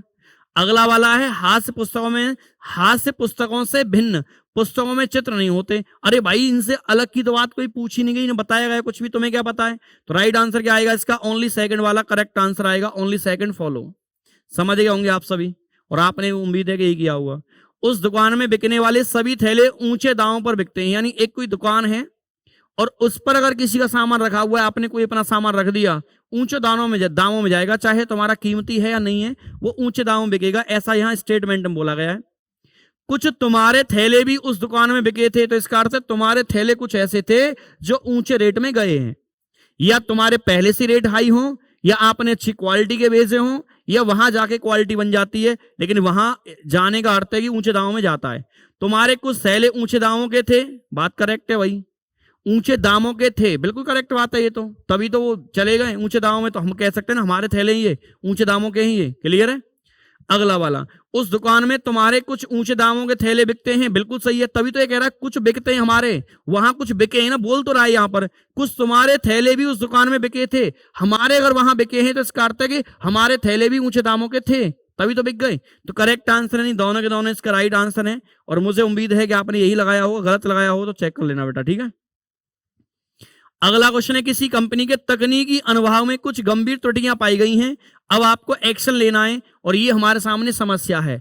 कथन के अंदर क्या होती है भाई? समस्या होती है, और इसका समाधान हमें ढूंढना होता है। समाधान क्या है? कार्रवाई करनी है। तकनीकी त्रुटियों की जांच के लिए एक कुशल तकनीकी टीम, जहां टीम की, जहां ग्रुप की बात आए ना, आंख बंद करके सही लगा देना, ये लॉजिकल रीजनिंग का पार्ट है। जहां टीम की बात आती है वो पॉजिटिव होता है, सही होता है। अनियमितताओं में शामिल सभी कर्मचारियों को कारण स्पष्टीकरण नोटिस, हाँ ये बात सही है भाई, एक्शन तो लेना पड़ेगा ना, ये ऐसा हुआ कैसे है, उसका नोटिस दो, हमें लिखित में इसकी जानकारी दो, ऐसी गलती हुई कहां से है। तो राइट आंसर क्या रहेगा इसका राइट आंसर दोनों के दोनों सही हो जाएगा। अगला क्वेश्चन दे रखा है भाई, देखते हैं इसको। बेटा देखो, यहां सी से ई आया है, प्लस का 2 है, एस से जे आया +2, आई से के +2, एल से एन +2, डी से एफ +2, आर से +2, लेकिन +2 करना कहां से? यहां से पहले, हाँ इधर से। पी से बेटा क्या आएगा? आर आएगा, सर सब में दे रखा है ये तो। एस से भाई +2 करेंगे तो क्या आएगा दोस्तों? व्यू आना चाहिए ना, ये गलत, ये गलत और ये गलत, एक ही ऑप्शन रह गया भाई। और चेक करना चाहो कर सकते हैं, बाकी तो सही होगा, इसमें कोई दिक्कत वाली बात ही नहीं है। एक में यू दे रखा है, बाकी सब में अलग अलग दे रखा है, तो सही हो जाएगा भाई +2 करके। अब देखो, इसको यहां लगाया है ना, तो ये आकृति बेटा यहां से बनना स्टार्ट होगी, तो ये वाला जो बॉक्स है, ये वाला जो बॉक्स है, ये सबसे पहले कहां बन के आएगा? राइट हैंड की तरफ, जैसे यहां पर। गलत है सर ये तो, ये देखा लाइन की वजह से ये भी गलत है, इसको देखा मैंने भाई ये भी गलत है, तो राइट आंसर क्या बन जाता है हमारा? ये बॉक्स बन गया, और यहां से लाइन जो जाएगी दोस्तों ऐसे ऊपर जा रही है, सर सही है। उसके बाद एक लाइन यहां स्ट्रेट आती है, ये भी सही है। बाकी तो ये बॉक्स का है ही है, इस तरीके से पार्ट जो बना हुआ है। तो राइट आंसर क्या बन जाता है इसका? ऑप्शन नंबर डी बन जाता है। आप इसको देख लेंगे, सबसे पहले ये बॉक्स दिखेगा, ये कहाँ है? लेफ्ट में, यहाँ देखेगा राइट में, जैसे यहाँ दिख रहा है। उसके बाद स्ट्रेट लाइन है जो इसके अकॉर्डिंग राइट में है, लेकिन यहाँ दिखेगी तुम्हें लेफ्ट में, तो आप यहाँ देख लो लेफ्ट में है। तो राइट आंसर क्या बन जाता है भाई इसका? ऑप्शन नंबर डी ऑप्शन बन जाता है करेक्ट। अगले की बात कर लेते हैं, तो इनका आप फेस देख रहे हैं, बनावटी के आधार पर ही देख लेंगे। ओहो प्रधान जी यहाँ से, अच्छा ये मैंने गलत क्यों कर दिया था, सही है, 2 हट गए। अब ये दो रह गए हमारे, इन दोनों में डिफरेंस देख लो भाई। तो इन दोनों में डिफरेंस देखेंगे, गैप कितना है, तो यहां आप देख रहे हैं ना के बराबर गैप चल रहा है भाई, ना के बराबर गैप, ना के बराबर गैप है। और ये थोड़ा सा यहाँ गैप भी ज्यादा है, ये बिल्कुल टच कर रहा है और ये गैप ज्यादा हो रहा है। तो ज्यादा बेटर जो आंसर बना है वो हमारा क्या बनेगा, डी ऑप्शन बनेगा, क्योंकि ये बिल्कुल टच कर रहा है, इसको आप देख रहे हैं थोड़ा सा ही गैप है, गलत है ये। मेडिटेशन में ऐसे कितने अक्षर युग्म हैं जिनके बीच में उतने ही अक्षर हैं जितने अंग्रेजी वर्णमाला क्रम में होते हैं। जिसको मैंने सर्किल किया है, शब्दों पर ध्यान देना, अगर क्रम शब्द आ जाए तो केवल आपको बाएं से दाएं जाना होता है, केवल कहां जाना होता है बेटा, केवल बाएं से, केवल बाएं से। अगर ये नहीं होता तो दोनों तरफ से, अगर ये है तो आपको जाना पड़ेगा केवल बाएं से दाएं, ठीक है। तो अब जाना कैसे हमें, इसका बहुत आपको तरीका बता रखा है, आसान है। आप लेटर बोलते चले जाओ, अपने आप आंसर आ जाएगा। M N O P Q R S T U कोई नहीं बनेगा, E F G H I जे के एल एम नहीं बनेगा, D E F G H I, D E F G H I, तो एक पेयर बन गया। आई बन गया भाई, आई के बाद में ओ जाते हैं, आई जे के नहीं बनेगा, आई हाँ डी से बनेगा, आई जे के एल एम एन ओ नहीं बनेगा भाई, टी से बड़ा कोई है नहीं है, A B C D E नहीं बनेगा, टी से बड़ा नहीं है। आई से आगे जाते हैं, आई जे के नहीं बनेगा, ओ के बाद में क्या आता है भाई, एन नहीं सर, ओ से पहले हाँ एन के बाद में ओ आता है। तो हमें केवल यहां जाना ही पड़ेगा, क्योंकि क्रम बोला है उसने, क्या बोला भाई इसने, क्रम बोला है, तो इसलिए हमें एक तरफ से केवल जाना ही पड़ेगा। तो इंग्लिश इसकी सही नहीं है, इंग्लिश को मैं कन्वर्ट करा दूंगा, विच ये लेस देन नहीं आएगा, ठीक है ना। Which have number of the letter between this is the English alphabet, सही है, अब सही है ये, ठीक है ना। तो ये हटवा देंगे इसकी इंग्लिश को। तो इसका राइट आंसर हमारा क्या हो जाएगा भाई, करेक्ट आंसर बन जाएगा ए यानी ऑप्शन नंबर डी। एक ही अक्षर है ऐसा इधर से जाते टाइम पर। और चेक करना चाहो, एम से M N O P Q R S T U बी नहीं बनेगा, E F G H I जे के एल एम नहीं बनेगा, D E F G H I इसका बन गया भाई पेयर, जे के नहीं बनेगा, आई जे के एल एम एन ओ नहीं बनेगा, टी से बड़ा कोई है ही नहीं है, ए बी सी डी नहीं बनेगा। तो करेक्ट आंसर ए आ रहा भाई, निकल के दो बार चेक कर लिया है। देखो भाई यहाँ 135 दे रखा है तुम्हें, तो इन तीनों का क्या कर देंगे, मल्टीप्लाई कर देंगे। 56 गुणा 4 करेंगे बेटा कितना होने, 35 गुणा 4 करेंगे 40 हो जाएगा, और 6 गुणा 30 यानी 30 हो जाएगा। तो यहाँ 5 लेके आना पड़ेगा, 30 गुणा 5 बराबर 150 हो जाता है, 25 गुणा 6 कर लो, कैसे भी कर लो। राइट आंसर क्या आएगा भाई, बी ऑप्शन आ जाएगा। तो अभी हमारा जो है क्या हो जाता है इसकी 54, ठीक है। अगला क्वेश्चन तो मैंने क्या दे रखा है भाई, स्टेटमेंट हमारा यहाँ है ये कि पिछले 15 वर्षों से दुनिया के मिट्टी के बर्तनों के बाजार में 75% उत्पाद देश के से आते हैं। हालांकि देश के मिट्टी के बर्तन उद्योग में पिछले 3 वर्षों से हर साल रोजगार में 5 से 9% की लगातार क्या हो रही है, गिरावट आ रही है। रोजगार घटने के बाद भी देश के पास अंतर्राष्ट्रीय बाजार में समान रूप से योगदान जारी रखने के लिए पर्याप्त कुमार है। करेक्ट है ये, क्यों करेक्ट है सर, कि 15 वर्षों से दुनिया के मिट्टी के बर्तनों के बाजार में 75% उत्पादन जो प्रोडक्शन है केवल देश के से आ रहा है, 15 वर्षों से लगातार आ रहा है, जबकि उसके अंदर उसके रोजगार में गिरावट आ रही है। तो इसका अर्थ यह है कि वहां उतने पर्याप्त लोग हैं जितना कि पूरे विश्व की 75% का उत्पादन कर देते हैं। फिर भी ये बात सही है, देश के में मिट्टी के बर्तनों की स्थानीय मांग में काफी कमी आई, जिससे कुमार के बीच में रुचि कम हो गई। भाई ऐसा कुछ नहीं कह सकते, ऐसा कोई निष्कर्ष नहीं है कि रुचि कम हुई है या पैसा कम मिल रहा है या क्या है, प्रोडक्शन कम हो रहा है, क्या क्वालिटी में कोई दिक्कत है, इसके बारे में नहीं कह सकते। ये वाला हमारा क्या है, करेक्ट है पहला वाला, कि इतना सब कुछ होने के बाद भी वो अपनी चीजों को बनाए हुए हैं, ये बात हमारी सही है। ठीक है बेटा।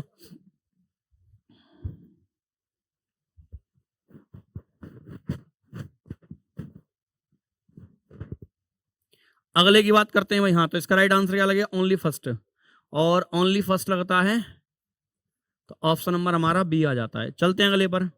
देखो भाई बी से ई आया है तो आपको दिख गया होगा सर प्लस का 3 है, और एल से माइनस का 3, फिर यहाँ +3 -3 और यहाँ बेटा +3। अल्टरनेट है, पहले +3 करना है। तो 16 और 3 19 सब में दे रखा है, इसे हटाओ भाई। और यहाँ 3 माइनस करेंगे सर, बी आएगा, इन दोनों में है, यू आएगा, दोनों में है। अब देखो क्या आएगा, तो यहाँ प्लस, यहाँ माइनस, अब यहाँ प्लस, अब यू आ गया सर, यू इसमें आ रहा है। अब करेंगे अब माइनस, तो कितना आएगा भाई, आर तो आ नहीं सकता आई से, तो माइनस करेंगे कितना आएगा भाई, एफ आएगा, 9 में से 3 गए तो राइट आंसर क्या आएगा हमारा, ऑप्शन नंबर बी हो जाएगा। जेड का मीन 26 है, NET 25 और 14 बेटा 39। नंबर ऑफ लेटर कितने हैं, 3 3 से भाग दिया तो ये जेड है 26, एक ही लेटर 1 से भाग देंगे तो 13 और 21 बेटा कितना हुआ तुम्हारा 34 और 20 कितना हुआ 54। और यहाँ 1 2 3 अक्षर हैं, 3 से भाग देंगे तो कितना आएगा 18, इसका करेक्ट आंसर हो जाएगा। नंबर ऑफ लेटर से डिवाइड करना है, इसमें ये काम करना है। कृषि उत्पादन में कीटनाशकों का अत्यधिक उपयोग करने से वे मिट्टी और जल को दूषित करते हैं, फसलों में उनका अंश रह जाता है, आखिरकार वे खाद्य श्रृंखला में प्रवेश करते हैं, जिससे मानवों के लिए खतरा पैदा हो जाता है। कृषि उत्पादन में कीटनाशकों का अत्यधिक उपयोग किया जाना लोगों के लिए अच्छा नहीं है। भाई पढ़ लो ना, बात तो करेक्ट बोल रहा है ये तो अनुमान है, निष्कर्ष में भी सही हो जाता है। ये तो अनुमान तो हम वैसे भी लगा सकते हैं। कृषि उत्पादन में कीटनाशकों का अत्यधिक उपयोग करने से जल पर बुरा प्रभाव पड़ता है। भाई बात तो ये भी क्लियर हो रही है ना, ये भी अनुमान हमारा करेक्ट है। तो इसका राइट आंसर क्या हो जाएगा सर, दोनों के दोनों ही राइट हो जाएंगे।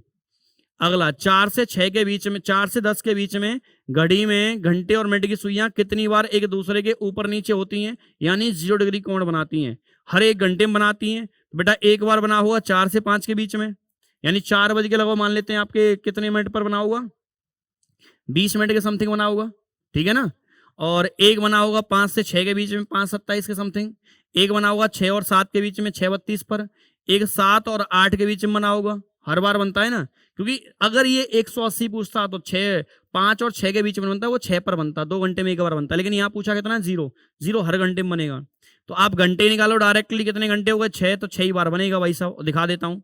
तो एक बनेगा 8 से 9 के बीच में, लगभग मान लो 8:40 की 42 के समथिंग। और एक बनेगा 9 से 10 के बीच में, 9:45। तो 1 2 3 4 5 6, करेक्ट आंसर कितना आएगा इसका, 6।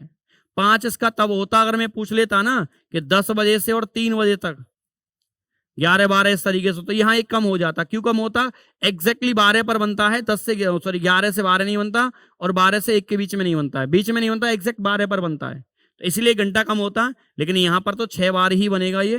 तो राइट आंसर क्या रहेगा तुम्हारा, ये रहेगा। अगर आप चाहें तो ऐसे घड़ी बना के देख भी सकते हैं, बाकी मैं तुम्हें यहाँ भी दिखा सकता हूँ, ऐसी कोई दिक्कत वाली बात नहीं है। ये 6 होता है तुम्हारा, ये 5 होता है, मान लो ये 4 होता है, तो एक बार दोनों सुइयां यहाँ पास होंगी, फिर यहाँ आएंगी, फिर यहाँ पास आएंगी, इस तरीके से वो 6 बार पास आएंगी।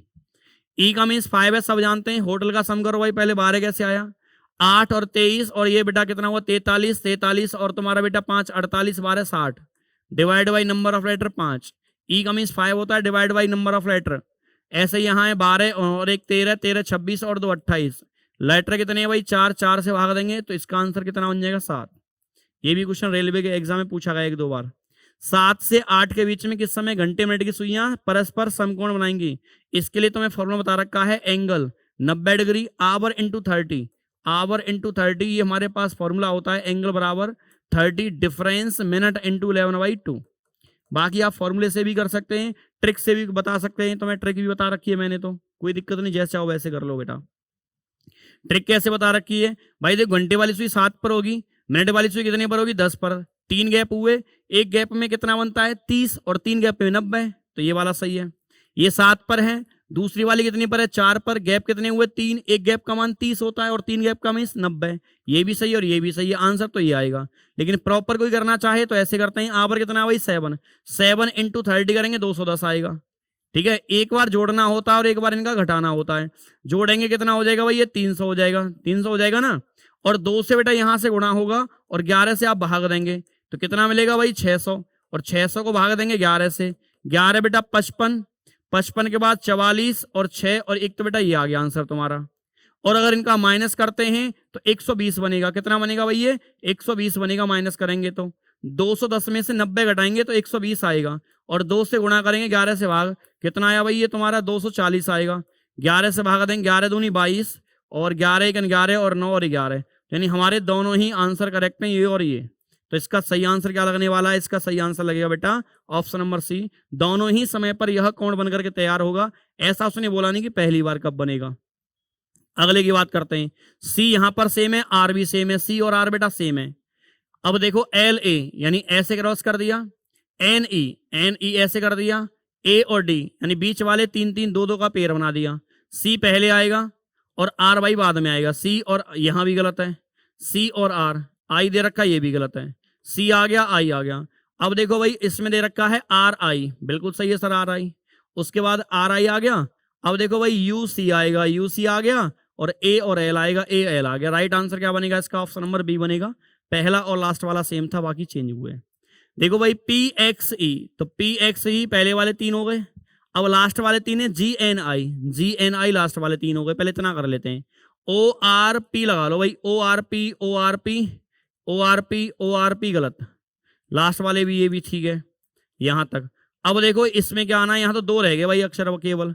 अब देखो इनमें ए एल, और ए एल के बाद में ए एल लगाया ना इसने, ए एल लगाया, एन आई लगाया, तो एन आई, तो आप भी यहां दोनों को आपस में क्रॉस कर दो भाई। 3 ही हो गए, 3 ही हो गए। यू पहले आएगा फिर डी आएगा, बी तो आ ही नहीं सकता, यू और डी आएंगे, और यू और डी आएंगे, तो हमारा ऑप्शन नंबर सी बन जाएगा करेक्ट आंसर। देखो भाई यहाँ ट्रायंगल पूछे हैं। ट्रायंगल भाई साहब इसमें कैसे काउंट करते हैं सर? 3, तो 3 यहाँ और 3 यहाँ, एक बार में 9 हो गए। इसके अंदर काउंट करो, 1 2 3 4, और एक बेटा ये पूरा, तो इसके अंदर कितने हैं? 5, 5 और 9 14, और एक सबसे बड़ा वाला कितना हुआ भाई साहब? 15 इसका करेक्ट आंसर है। तो इन प्रश्नों को तुम्हें बहुत फास्ट ही करना है, बहुत ही फास्ट। अगले की बात करते हैं, इसका तो आंसर बताना नहीं है। ट्रायंगल 8 होते हैं, 8 के बाद बेटा इन्हें गिन लो, 8 और 3 11, 11 के बाद में बेटा एक ये आएगा, तुम्हारा कितना हो जाएगा? 12, एक इधर बनेगा भाई 13वां, और एक बड़ा बनेगा नहीं 14। करेक्ट आंसर कितना आ गया भाई तुम्हारा? एक ही बार में 14 आपका करेक्ट आंसर हो जाता है। अब देखो ये वाला क्वेश्चन है कोडिंग कोडिंग का। आर है, यहां से डी आ गया, फिर ई आया, इधर से ई आया, फिर बी आया, इधर से सी आया, एम आया, इधर से ई आया। तो पहले आखिरी फिर फर्स्ट, फिर आखिरी फिर फर्स्ट। तो पहले बाई आएगा, बाई सर सब में दे रखा है। अब बेटा एफ आएगा, बाई एफ है, हटाओ भाई बाई एफ, ठीक है। अब आर आएगा और ई आएगा, बाई एफ आर ई, ये गलत है, ये हमने हटाई दिया।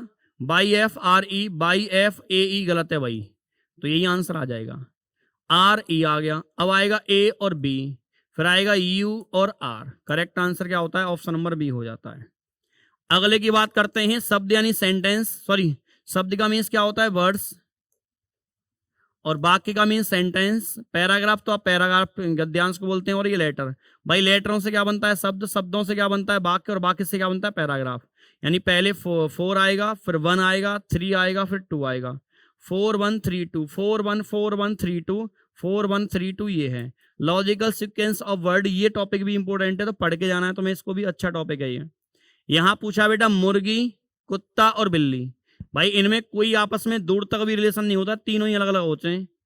चिकन, डॉग और कैट, तीनों ही क्या होते हैं? एक दूसरे से कोई कनेक्शन नहीं रखते हैं। यदि साउथ ईस्ट वेस्ट हो जाता है, साउथ ईस्ट तो ये है ना, वो क्या जाता है? वेस्ट। कितना चेंज हुआ? 135 क्लॉकवाइज, और वेस्ट बन जाता है नॉर्थ ईस्ट, ये वेस्ट है ना, क्या बन जाएगा? North east. कितना चेंज हुआ? 135 क्लॉकवाइज। तो साउथ क्या होगा? अब भाई साउथ तो ये है ना, घुमा दो इसे क्लॉकवाइज, तो क्या कहाँ पहुंचेंगे आप? नॉर्थ वेस्ट में। कहाँ पहुंचेंगे? नॉर्थ वेस्ट में। राइट आंसर क्या बन जाएगा? ऑप्शन नंबर बी बन जाएगा राइट आंसर इसका। समझ गए? पी ने उत्तर की तरफ, उत्तर दिशा से दक्षिण की ओर यात्रा स्टार्ट की है, उत्तर से दक्षिण की तरफ। वह समकोण राइट मुड़ता है, फिर दोबारा राइट मुड़ता है, 2 बार राइट हो गया ना, तो नॉर्थ में फेस हो गया उसका। अंत में कौन सी दिशा में चल रही थी? बेटा नॉर्थ में चल रही है, कि 2 बार राइट लिया है। दोबारा राइट यहां पर लिया, और एक बार यहां समकोण दाहिने, और यहां पर भी एक बार दाहिने, 2 बार दाहिने लिया है। ये इसका राइट आंसर हो जाएगा नॉर्थ। एक व्यक्ति सुबह में शीर्षासन की मुद्रा में योगा कर रहा है। यदि उसका मुख साउथ में है, मान लो तुम्हारा ही फेस साउथ में है, तो बायां हाथ कहाँ होगा भाई? नॉर्मल अगर तुम्हारा फेस साउथ में होता है तो राइट इधर, लेफ्ट इधर। लेफ्ट तुम्हारा कहाँ होगा? ईस्ट में, लेकिन टिक लगाओगे वेस्ट में। व्यक्ति उल्टा है तो आंसर भी उल्टा है। इसकी ट्रिक आपको बता रखी है क्लास में, कि अगर व्यक्ति कोई उल्टा हो जाता है तो उसका आंसर भी क्या होता है? उल्टा होता है। इसकी ट्रिक है योगा वाले क्वेश्चनों में। योगा में सर नीचे होता है, पैर ऊपर होते हैं। तो इसकी ट्रिक ये है कि तुम्हारे अकॉर्डिंग जो नॉर्मल आंसर आ रहा है, जैसे मेरे अकॉर्डिंग ये ईस्ट है, दाएं हाथ में कहूंगा ये ईस्ट में ऐसे।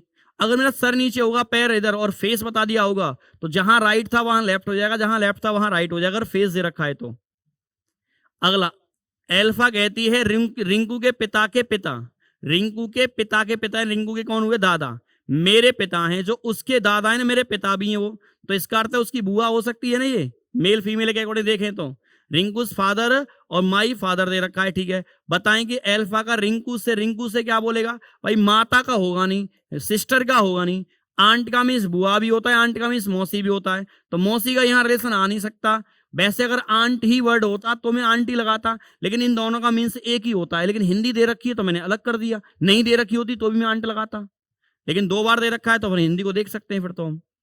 अगला, दी गई आकृति में कौन सी आकृति, आम सेब फल। भाई आम भी एक फल है, सेब भी एक फल है, और फल के अंदर आ जाएंगे। राइट आंसर इसका क्या हो जाएगा, डी ऑप्शन हो जाएगा। अगले की बात करते हैं, 20 से बेटा यहां पर जाते हैं, 22 से कितना है भाई इसका नंबर, 27 28, तो कितना 6 ऐड कर दिया, यहाँ कितना हो रहा है 6 ऐड कर देंगे, 14 और 6 बेटा कितना हो जाएगा, तो सॉरी 8 और 6 कितना 14, 14 पर क्या आएगा भाई एन, ये गलत, ये गलत, ये भी गलत, ये सही है।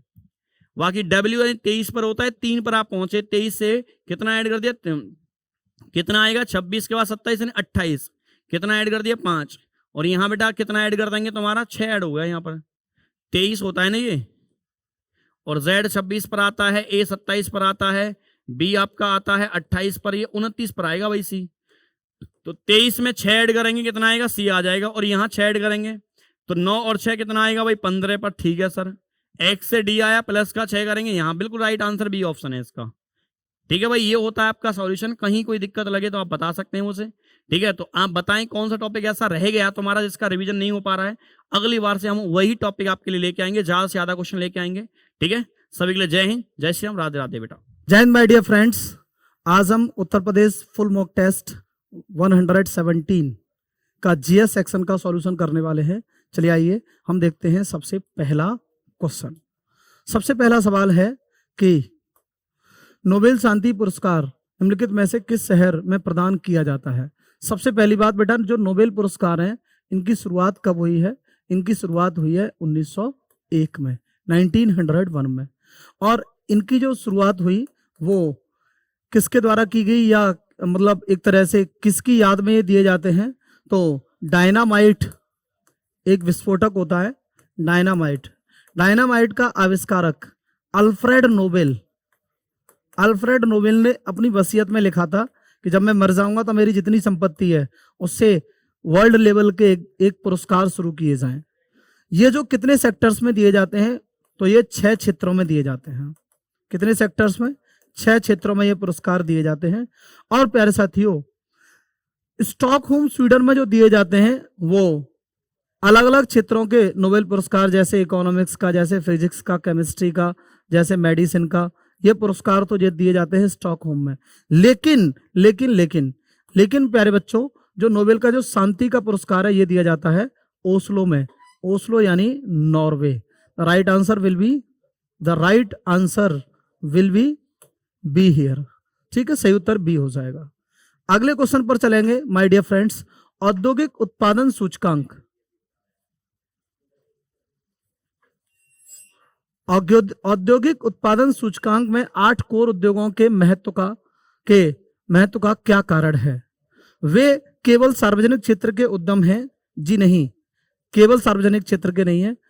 वे भारतीय अर्थव्यवस्था की पूंजी का गहन क्षेत्र है। आईआईपी में उनका संयुक्त भारांश लगभग 40% योगदान देते हैं। 8 कोर उद्योग, 8 कोर इंडस्ट्रीज, ठीक है। इसमें सीमेंट इंडस्ट्री आती है, इसमें हमारा विद्युत आता है, 8 इंडस्ट्रीज आती हैं। तो राइट आंसर विल बी यहां पर सी हो जाएगा। 78 पर आएंगे। आधुनिक कंप्यूटरों में उपयोग की जाने वाली इंटीग्रेटेड सर्किट, इसी को हम क्या बोलते हैं, इसी को हम बोलते हैं आईसी। क्या बोलते हैं, आईसी। इंटीग्रेटेड सर्किट चिप्स आमतौर पर किस अर्धचालक से बने होते हैं। अर्धचालक यानी सेमीकंडक्टर। ऑप्शन ए तांबा, बी सिलिकॉन, सी ग्रेफाइट और डी जर्मेनियम। तो ये किससे बने होते हैं, ये सवाल हमसे बनता है। राइट आंसर यहां पर हो जाएगा माय डियर फ्रेंड्स, ये बने होते हैं सिलिकॉन धातु से। सिलिकॉन इज अ मेटल और इससे बने होते हैं हमारे अर्धचालक। नेक्स्ट, हमारे शरीर की कौन सी ग्रंथि अंतःस्रावी और बहिस्रावी दोनों के रूप में कार्य करती है। अग्नाशय यानी कि पैंक्रियास। पैंक्रियास जो होती है ये मिश्रित ग्रंथि इसे कहते हैं, मिक्स्ड ग्लैंड इसे कहते हैं, और ये अंतःस्रावी और बहिस्रावी दोनों का काम करती है। Question number 80, Indian computer emergency response team यानी कि सर्ट इन किस मंत्रालय के अधीन काम करने वाली एक नोडल एजेंसी है? ऑप्शन ए गृह मंत्रालय, बी रक्षा मंत्रालय, सी इलेक्ट्रॉनिक और सूचना प्रौद्योगिकी मंत्रालय और डी विज्ञान और प्रौद्योगिकी मंत्रालय। राइट आंसर हो जाएगा सी, इलेक्ट्रॉनिक्स और सूचना प्रौद्योगिकी मंत्रालय के अंडर में काम करने वाली एक एजेंसी है हमारी सर्ट इन। नेक्स्ट, निम्नलिखित में से कौन सा शीतोष्ण कटिबंध घास का मैदान दक्षिण अमेरिका महाद्वीप में स्थित है?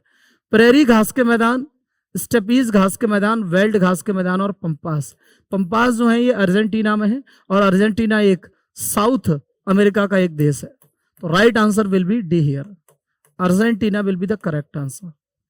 ठीक है, अर्जेंटीना में हो जाएगा। Next question number 82।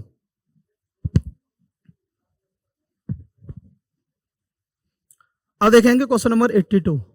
बांग्लादेश की राष्ट्रीय मुद्रा क्या है? What is the official currency of Bangladesh? Option A kyat, B रुपया, सी टका, डी निगुट। तो यहां राइट आंसर हो जाएगा टका। टका जो है या बांग्लादेशी टका, ये किस देश की राष्ट्रीय मुद्रा है? तो बांग्लादेश की। It is the official currency of Bangladesh. Next अगला क्वेश्चन देखेंगे। अगला है, किस देश को नील नदी का उपहार कहा जाता है? नील नदी जो कि निकलती है अफ्रीका की विक्टोरिया झील से। कहां से निकलती है? अफ्रीका की विक्टोरिया झील से निकलती है। नील नदी विश्व की सबसे लंबी नदी है जिसकी लंबाई लगभग 6650 किलोमीटर है। पूरी दुनिया की सबसे लंबी नदी है नील। और प्यारे साथियों, नील नदी की देन कहा जाता है मिस्र को, इजिप्ट। ये वही देश है जहां पर पिरामिड पाए जाते हैं। और मिस्र की राजधानी क्या है? काहिरा। और जो काहिरा है ये भी नील नदी के किनारे बसा है। Right answer will be C. Next, उच्च मुद्रास्फीति और उच्च बेरोजगारी की एक साथ उपस्थिति को क्या कहते हैं? इसे स्टैगफ्लेशन कहते हैं। जब दोनों चीजें एक साथ उपस्थित हैं, एक तो बेरोजगारी भी है और ऊपर से मुद्रास्फीति यानी इन्फ्लेशन भी है, इस कंडीशन को स्टैगफ्लेशन कहते हैं। ठीक है, नेक्स्ट अगला सवाल। 1999 में कारगिल युद्ध के दौरान भारतीय सशस्त्र बलों द्वारा चलाए गए अभियान का कोड नेम क्या था? जब कारगिल युद्ध हुआ तो भारत ने जो ऑपरेशन शुरू किया उस ऑपरेशन का नाम था operation Vijay. Right answer will B be here. Next, आप कमेंट बॉक्स में बताएंगे कि कारगिल विजय दिवस कब मनाया जाता है। आप कमेंट बॉक्स में क्या बताने वाले हैं कि कारगिल विजय दिवस कब मनाया जाता है। अगला सवाल हमारी स्क्रीन पर है। नेक्स्ट क्वेश्चन, और क्वेश्चन हमारा क्या कहता है? क्वेश्चन कहता है कि किस भारतीय बैंक की tagline the banker to every Indian है? The banker to every Indian किस भारतीय बैंक की टैगलाइन है? तो स्टेट बैंक ऑफ इंडिया यानी कि एसबीआई की एक टैगलाइन ये है। Right answer will be C here. Next question देखेंगे, क्वेश्चन नंबर 87। क्योटो प्रोटोकॉल एक अंतरराष्ट्रीय संधि किससे संबंधित है? क्योटो प्रोटोकॉल प्यारे साथियों देखिए, एक तो है क्योटो प्रोटोकॉल, और क्योटो प्रोटोकॉल कब हुआ है? 1997 में। और एक है मॉन्ट्रियल प्रोटोकॉल, और मॉन्ट्रियल प्रोटोकॉल हुआ है प्यारे साथियों 1987 में। क्योटो प्रोटोकॉल जो हुआ था वो ग्रीन हाउस गैसों के कंट्रोल को रोकने के लिए हुआ था, और मॉन्ट्रियल प्रोटोकॉल ये ओजोन परत के क्षरण को रोकने के लिए हुआ था। ओजोन परत, समझ में आ रहा है? तो देखेंगे यहां पर क्योटो प्रोटोकॉल किससे संबंधित है? ओजोन परत का संरक्षण, लुप्तप्राय जातियां, या फिर ग्रीन हाउस गैस उत्सर्जन में कमी। Right answer will be C. C यहां पर सही उत्तर हो जाएगा। C will be the correct answer. C will be the correct answer. Next अगला क्वेश्चन देखेंगे ध्यान से। नेक्स्ट क्वेश्चन हमसे क्या कहता है? अगला क्वेश्चन, भारत में चेक की वैधता अवधि क्या है? चेक कितने टाइम तक वैलिड रहते हैं इंडिया में? तो चेक वैलिड रहते हैं प्यारे साथियों 3 महीने तक। अगर किसी ने आपको चेक दिया है तो उसकी वैलिडिटी जो कितनी है वो 3 महीने बाद वो चेक ऑटोमेटिकली एक्सपायर कर जाएगा, यानी कि अब उसका कोई वैल्यू नहीं है। अब उस चेक की कोई वैल्यू नहीं है। 3 महीने की तारीख से अगर आपने जारी होने की तारीख से अगर आपने 3 महीने तक बैंक में लगा दिया तो फायदा है, वरना कोई फायदा नहीं है। क्वेश्चन नंबर 89 पर आएंगे। 89वां सवाल क्या कहता है? प्रधानमंत्री जीवन ज्योति बीमा योजना, जीवन ज्योति बीमा योजना के तहत दी जाने वाली बीमा कवर की राशि कितनी है? बीमा कवर की राशि है प्यारे साथियों 2 लाख रुपीज, 2 लाख दिए जाते हैं इसके तहत। ठीक है, ये जो योजना है जो सरकार द्वारा चलाई गई है, इसमें सरकार की एक योजना है जिसमें केवल आपको 436 रुपए, ओनली 436 रुपीज प्रति वर्ष के हिसाब से अगर आपको ये देना है, और प्रति वर्ष के हिसाब से देने पर अगर उस व्यक्ति की जिसका बीमा हो रखा है उसकी मृत्यु हो जाती है तो उसे कितने रुपए मिलेंगे? उसके परिवार को 2 लाख रुपए मिलेंगे। प्यारे साथियों, इसमें 18 से 50 वर्ष के लोगों के लिए ये बीमा योजना है। तो कितने उम्र के लोग शामिल हो सकते हैं? 18 से 50 वर्ष। A is the right answer. Question number 90 पर आएंगे। भारत द्वारा लॉन्च किए गए पहले समर्पित खगोल विज्ञान मिशन का क्या नाम है, जिसे अक्सर भारत की पहली अंतरिक्ष वेधशाला कहा जाता है? इसे कहा जाता है हमारा कार्गोसैट, कार्टोसैट नहीं, रीसेट नहीं, एस्ट्रोसैट। एस्ट्रोसैट कहा जाता है। C will be the correct answer, AstroSat. अगले क्वेश्चन की तरफ चलेंगे। Next, spyware. स्पाईवेयर का पूर्ण रूप क्या है? एक्चुअल में ये क्या करता है? स्पाईवेयर जो है ये 2 शब्दों से बना है। एक तरह से स्पाई प्लस सॉफ्टवेयर, एक ऐसा सॉफ्टवेयर जो हमारी बिना जानकारी के हमारे मोबाइल से, हमारे कंप्यूटर से सूचनाएं कलेक्ट कर लेता है, हमें पता भी नहीं होता, ये छुपा हुआ होता है। एक सॉफ्टवेयर जो उपयोगकर्ता की जानकारी उनकी सहमति के बिना एकत्रित करता है। A is the correct answer. Amartya Sen ने किस क्षेत्र में अपने काम के लिए 1998 में अर्थशास्त्र का नोबेल पुरस्कार जीता था? इन्होंने कल्याणकारी क्षेत्र में। अमर्त्य सेन जो हैं ये एक अर्थशास्त्री हैं और इन्हें किस सेक्टर में नोबेल प्राइज मिला? तो वेलफेयर इकोनॉमिक्स के लिए इन्होंने जो काम किया, वेलफेयर इकोनॉमिक्स के लिए। नेक्स्ट, ऑर्थोनोलॉजिस्ट। ऑर्थोनोलॉजिस्ट, ऑर्थोनोलॉजिस्ट कौन है? ऑप्शन ए, वैज्ञानिक जो कीड़ों का अध्ययन करते हैं।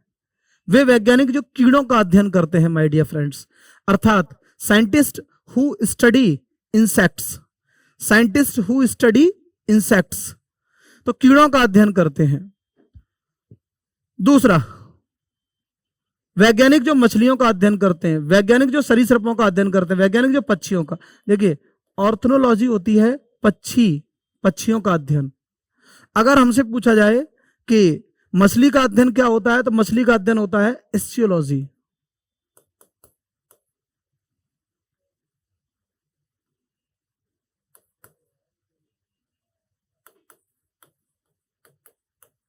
ये मछलियों का अध्ययन होता है प्यारे साथियों। कीटों का अध्ययन क्या होता है? ये होता है एटमोलॉजी या एंटोमोलॉजी, सॉरी एंटोमोलॉजी। और सरीसृपों का अध्ययन क्या होता है? रेप्टाइल्स का herpetology.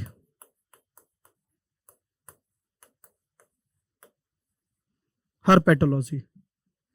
Next, 98, anti narcotics task force ANTF प्रमुखों के दूसरे राष्ट्रीय सम्मेलन का प्रमुख विषय क्या था? तो इसका जो प्रमुख विषय था, नशा मुक्त भारत और सशक्त Bharat. A will be the correct answer. Next, हाल ही में भारत का पहला अखिल महिला त्रिसेवा जल यात्रा अभियान किस नाम से शुरू किया गया? INSV तारड़ी, IASV त्रिवेणी।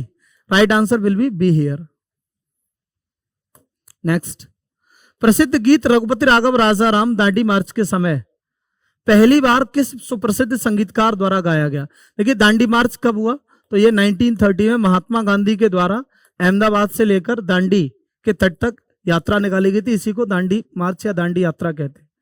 इसमें ये जो गीत गाया है वो किसने गाया है? दिगंबर विष्णु पलुत्सर्गन ने। नेक्स्ट, महाराजा नरिंदर सिंह द्वारा बनवाया गया शीश महल या दर्पण का महल निम्नलिखित में से किस शहर में है? तो ये पटियाला में है। पटियाला पंजाब में है। Right answer will be C here. Next, diesel rail engine बनाए जाते हैं चितरंजन में नहीं, मडवा इसी में बनाए जाते हैं। ये कहां पर है? तो मडवा डी जो है ना, ये प्यारे साथियों, ये वाराणसी में है। वाराणसी में जो बनाए तो बेसिकली वाराणसी में जाते हैं, लेकिन वाराणसी में एक परफेक्ट जगह जहां है, जहां बना जाते हैं, जहां फैक्ट्री है रेल इंजन बनाने की डीजल वाले, तो वही यहां पर है। तो राइट आंसर हो जाएगा हमारा बी। नेक्स्ट, 99। निम्नलिखित जनजातियों में से कौन सा भारत के अंडमान निकोबार द्वीप समूह का मूल निवासी नहीं है? अंडमान निकोबार द्वीप में कौन सी जनजाति पाई जाती है माय डियर फ्रेंड्स? एक तो यहां पर अंडमान निकोबार में पाई जाती है हमारी सेंटिनल जनजाति। कौन सी पाई जाती है? सेंटिनल जनजाति। एक पाई जाती है यहां पर सोम्पेन जनजाति। एक कौन सी पाई जाती है? सोम्पेन जनजाति। एक पाई जाती है यहां पर प्यारे साथियों हमारी सेंटिनल जारवा जनजाति। जारवा ट्राइब यहां पाई जाती है। एक पाई जाती है प्यारे साथियों हमारी जारवा के साथ साथ। तो ये प्रमुख जनजातियां हैं। अब इनमें से जो रेंगमा जनजाति है वो कहां पाई जाती है? वो बेसिकली पाई जाती है नागालैंड और असम वाले एरिया में। नागालैंड और असम वाले एरिया में, यानी कि अंडमान निकोबार में ये नहीं पाई जाती है। B will be the correct answer. B will be the correct answer. Next question number 100।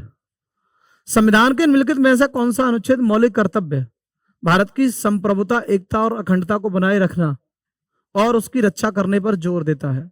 Article 51A का डी, 51A का सी, 51A का C. B will be the correct answer. B is the correct answer. Next, Bharat के संविधान का कौन सा अनुच्छेद उच्च न्यायालय को रिट जारी करने का अधिकार देता है? ध्यान से समझना, उच्च न्यायालय को बोला गया है। उच्च न्यायालय को जो रिट जारी करने का अधिकार देता है वो देता है आर्टिकल 226 अनुच्छेद 226। लेकिन अगर यहीं पर पूछ लेता कि सुप्रीम कोर्ट यानी उच्चतम न्यायालय को, सुप्रीम कोर्ट को कौन सा आर्टिकल अधिकार देता है, तो सुप्रीम कोर्ट को जो आर्टिकल अधिकार देता है दैट इज आर्टिकल 32 अनुच्छेद 32। तो यहां राइट आंसर ए हो जाएगा। नेक्स्ट, राज्यसभा के पहले अध्यक्ष निम्नलिखित में से कौन थे? डॉक्टर राजेंद्र प्रसाद नहीं थे, बी.आर. अम्बेडकर नहीं थे, Sachchidanand Sinha, S. Radhakrishna, doctor Sarvepalli Radhakrishna. Actual में राज्यसभा का जो चेयरमैन बनता है वो बनता है भारत का उपराष्ट्रपति, और राज्यसभा के पहले जो अध्यक्ष थे, पहले भारत के जो उपराष्ट्रपति थे वो डॉक्टर एस. राधाकृष्णन थे। Right answer will be D here. Kalamkari painting से संबंधित है? Option A Punjab, B Andhra Pradesh, C Tamil Nadu, D Rajasthan. ये कहां से संबंधित है? आंध्र प्रदेश से। कलमकारी जो पेंटिंग है ये कहां की है? It is a painting of Andhra state, Andhra Pradesh राज्य से है। क्या हम समझ गए? अगले क्वेश्चन की तरफ चलते हैं। नेक्स्ट, प्रसिद्ध हिंदी नाटक ध्रुव स्वामिनी के लेखक, तो ध्रुव स्वामिनी के लेखक हैं हमारे डॉक्टर जयशंकर प्रसाद। जयशंकर प्रसाद जी, जयशंकर प्रसाद। नेक्स्ट, विश्व पशु दिवस कब मनाया जाता है? 4 अक्टूबर को मनाया जाता है पशु दिवस। अभी तक निम्न में से कौन से एकमात्र भारतीय हैं जिसे साहित्य के लिए नोबेल पुरस्कार से सम्मानित किया गया? पहली बारी इनको दिया गया था। एशिया के भी पहले व्यक्ति हैं जिन्हें नोबेल पुरस्कार दिया गया, वो है रविन्द्रनाथ टैगोर। रविन्द्रनाथ टैगोर, इनको साहित्य के लिए नोबेल पुरस्कार दिया गया था। इनकी पुस्तक थी एक बुक, और उस बुक का नाम है गीतांजलि। कौन सी किताब के लिए दिया गया? तो इन्हें गीतांजलि के लिए दिया गया था। गीतांजलि के इंग्लिश वर्जन के लिए दिया गया था, रविन्द्रनाथ टैगोर। Question number 107। एक वयस्क मानव के पास कितने कैनाइन दांत होते हैं? कैनाइन दांत होते हैं 4। दांत टोटल 4 प्रकार के होते हैं, क्रंदक, रदनक, चबड़क और अग्र चबड़क। जो रदनक हैं, इन्हीं रदनक को कहा जाता है कैनाइन। ये पाए जाते हैं बेसिकली मांसाहारी पशुओं में, और मानव में कितने होते हैं? ये 4। पैना वाला जो दांत होता है कैनाइन। 108। खालिस्तान बंगीरा पर्वत शिखर पर स्थित है। जो झांसी का किला है ना, झांसी फोर्ट, वो इसी बंगीरा पर्वत पर स्थित है। Right answer will B be here. 109 पर आएंगे। उत्तर प्रदेश का सबसे छोटा जिला, तो वो कौन सा हो जाएगा? हापुड़। अगर सबसे बड़ा पूछता तो लखीमपुर खीरी। सबसे बड़ा पूछता क्षेत्रफल की दृष्टि से तो लखीमपुर खीरी, और सबसे छोटा कौन सा है? हापुड़। 110। ज्ञानवापी मस्जिद उत्तर प्रदेश के किस शहर में स्थित है? प्यारे साथियों, यह स्थित है वाराणसी में। गौतम बुद्ध ने अपना पहला उपदेश कहां दिया? सारनाथ में दिया। सबसे पहला उपदेश कहां दिया? सारनाथ में। उत्तर प्रदेश के किस एक्सप्रेसवे को राज्य के पहले सोलर एक्सप्रेसवे के रूप में विकसित किया जा रहा है? बुंदेलखंड एक्सप्रेसवे को। राष्ट्रीय जलमार्ग NW1 किस नदी पर स्थित है? गंगा नदी पर स्थित है। भारत का सबसे लंबा राष्ट्रीय जलमार्ग यही है, और ये प्यारे साथियों 1986 में डिक्लेयर किया गया था। टोटल जो राष्ट्रीय जलमार्ग हैं वो हैं 111, और ये जो है ये 1620 किलोमीटर इसकी लंबाई है। गंगा नदी पर है, प्रयागराज से हल्दिया तक। तो यहाँ पर हमारा सॉल्यूशन होता है माय डियर फ्रेंड्स कंप्लीट। अब आप नेक्स्ट सेक्शन का सॉल्यूशन देखने जा रहे हैं। जय हिंद। जय हिंद प्यारे बच्चों, आइए स्वागत है आप सभी का। आज बेटा हम लेके आए आपको मॉक टेस्ट संख्या 117 का सॉल्यूशन बेटा। तो देखिए हमसे पहला प्रश्न, निम्न हमसे पूछा गया बेटा, निम्नलिखित में से तत्सम शब्द। तो तत्सम इसमें जो शब्द है वो क्या है बेटा? हमारा है चतुष्पद। तत्सम शब्द बेटा हमारे यहाँ पर क्या है? तत्सम शब्द बेटा हमारा कौन सा? चतुष्पद यहाँ पे तत्सम शब्द है। लोकोक्ति में संधि है, तो देखिए लोक प्लस उक्ति, देखिए बहुत ध्यान से समझना क्या होगा। लोकोक्ति में क्या होगा? लोक प्लस उक्ति, आ और उ मिलके ओ, तो संधि कौन सी बन जाएगी बेटा यहाँ पर? तो संधि बन जाएगी गुण संधि। संधि कौन सी हो जाएगी बेटा यहाँ पर? हमारी हो जाएगी बेटा गुण संधि। गुण स्वर संधि हमारी यहाँ पर बेटा हो जाएगी।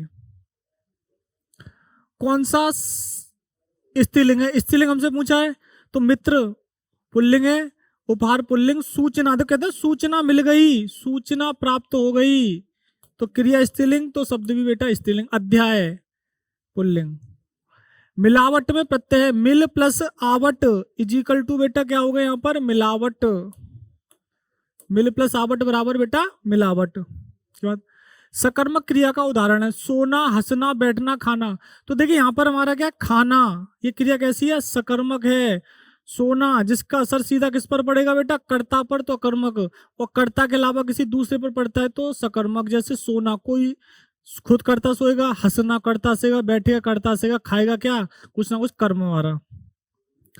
नीचे दिए गए वाक्यांश के त्रुटिपूर्ण भाग का चयन कीजिए और त्रुटि रहित होने पर विकल्प डी चुनिए। तो देखिए यहाँ पर हमारा क्या है?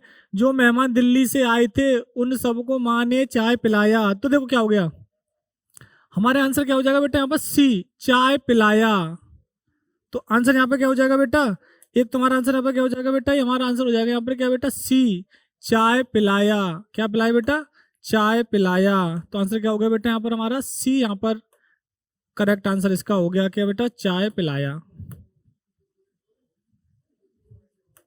सी आंसर। पिलाई होगा क्या बेटा? पिलाई। नाक में दम करना, अरे नाक में दम करना यानी बहुत ज्यादा परेशान करना, तो क्या हो गया बेटा? परेशान करना। नाक में दम करना यानी परेशान करना। कहते हैं ना तुम बहुत नाक में दम करते हो। निम्न में से कौन सा शब्द स्वकीय का विलोमार्थक है? तो स्वकीय का क्या होता है बेटा? परकीय। स्व माने स्वयं, पर माने दूसरा। बस हो गया यहां से ही देखो क्लियर। परकीय हमारा यहाँ पे होता है। निम्नलिखित में से अपादान कारक, तो देखिए वह कुल्हाड़ी से वृक्ष काटता है तो साधन हो गया करण कारक। वह भूख से बेचैन है, भूख से सहायता कर रही है, करण कारक। पेड़ से गिरा, देख पेड़ से गिरा, ये अपादान हो गया। वाक के अलग होने का भाव आ गया अपादान। पेड़ से गिरा यानी पेड़ से अलग हो गया तो अपादान हो गया।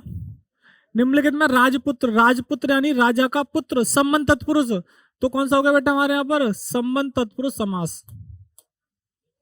कौन सा हो गया? संबंध तत्पुरुष समास। तो क्या हो गया बेटा? राजा का पुत्र, राजपुत्र।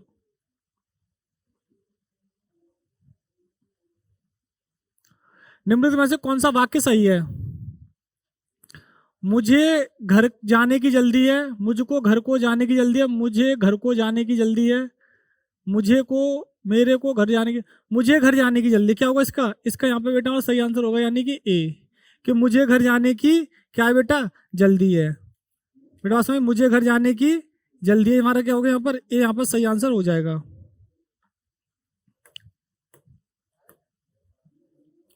निम्नलिखित में से कौन सा शुद्ध शब्द है?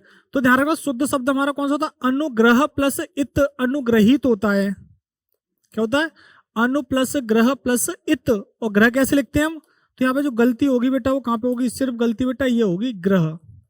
ये ग्रह कौन सा, घर वाला, और ये ग्रह कौन सा, नक्षत्र। तो कौन सा यहाँ पर ग्रह वाला घर आता है, तो अनु प्लस ग्रह प्लस इत, अनुग्रहित। क्लियर बात बेटा? था जनता द्वारा चलाया जाने वाला राजतंत्र, तो देखिए जनता द्वारा जो चलाया जाता है उसे कहते हैं लोकतंत्र, और लोकतंत्र को किस नाम से जानते हैं बेटा, जनतंत्र के नाम से। क्या होगा बेटा, यहाँ पर आ जाएगा जनतंत्र। निम्नलिखित में से दिगंबर शब्द का सही संधि विच्छेद, तो यहाँ हो जाएगा बेटा दिक प्लस अंबर, संधि कौन सी, दिक प्लस अंबर, तो संधि कौन सी बेटा यहाँ पर हमारी, व्यंजन संधि।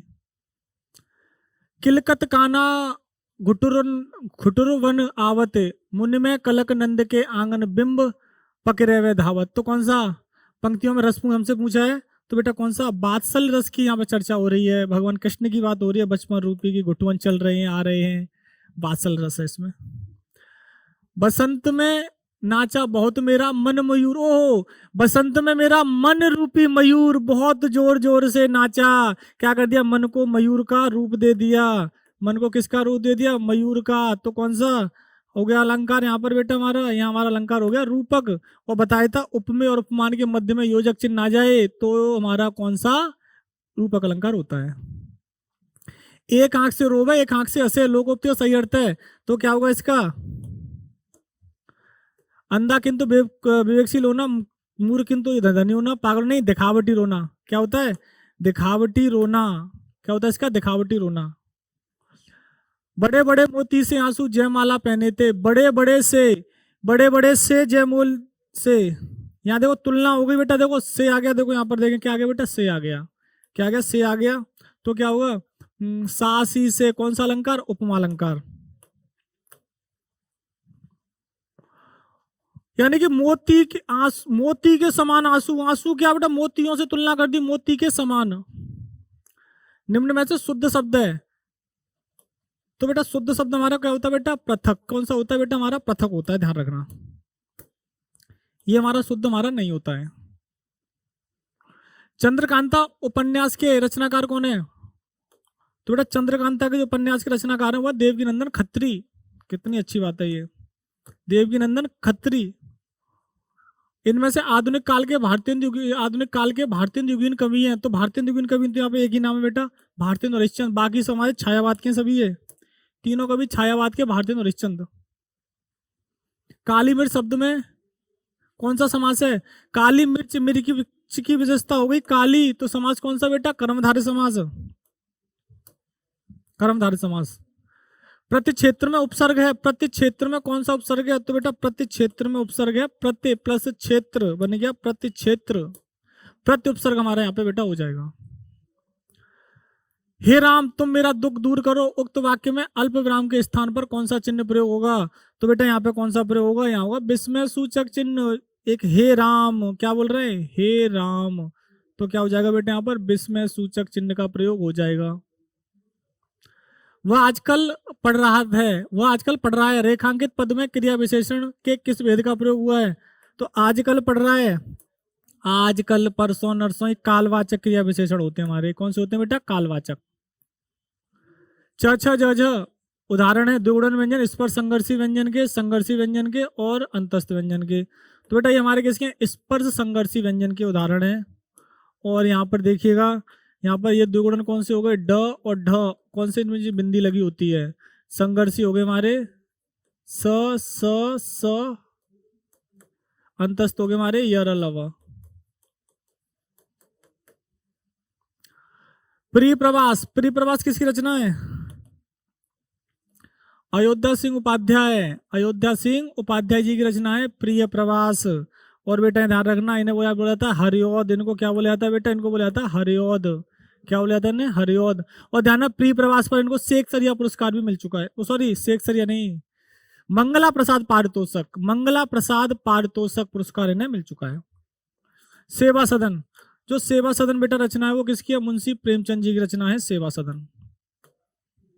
ये मुंशी प्रेमचंद की रचना है। निम्नलिखित में से उस वाक्य का शुद्ध रूप चयन कीजिए।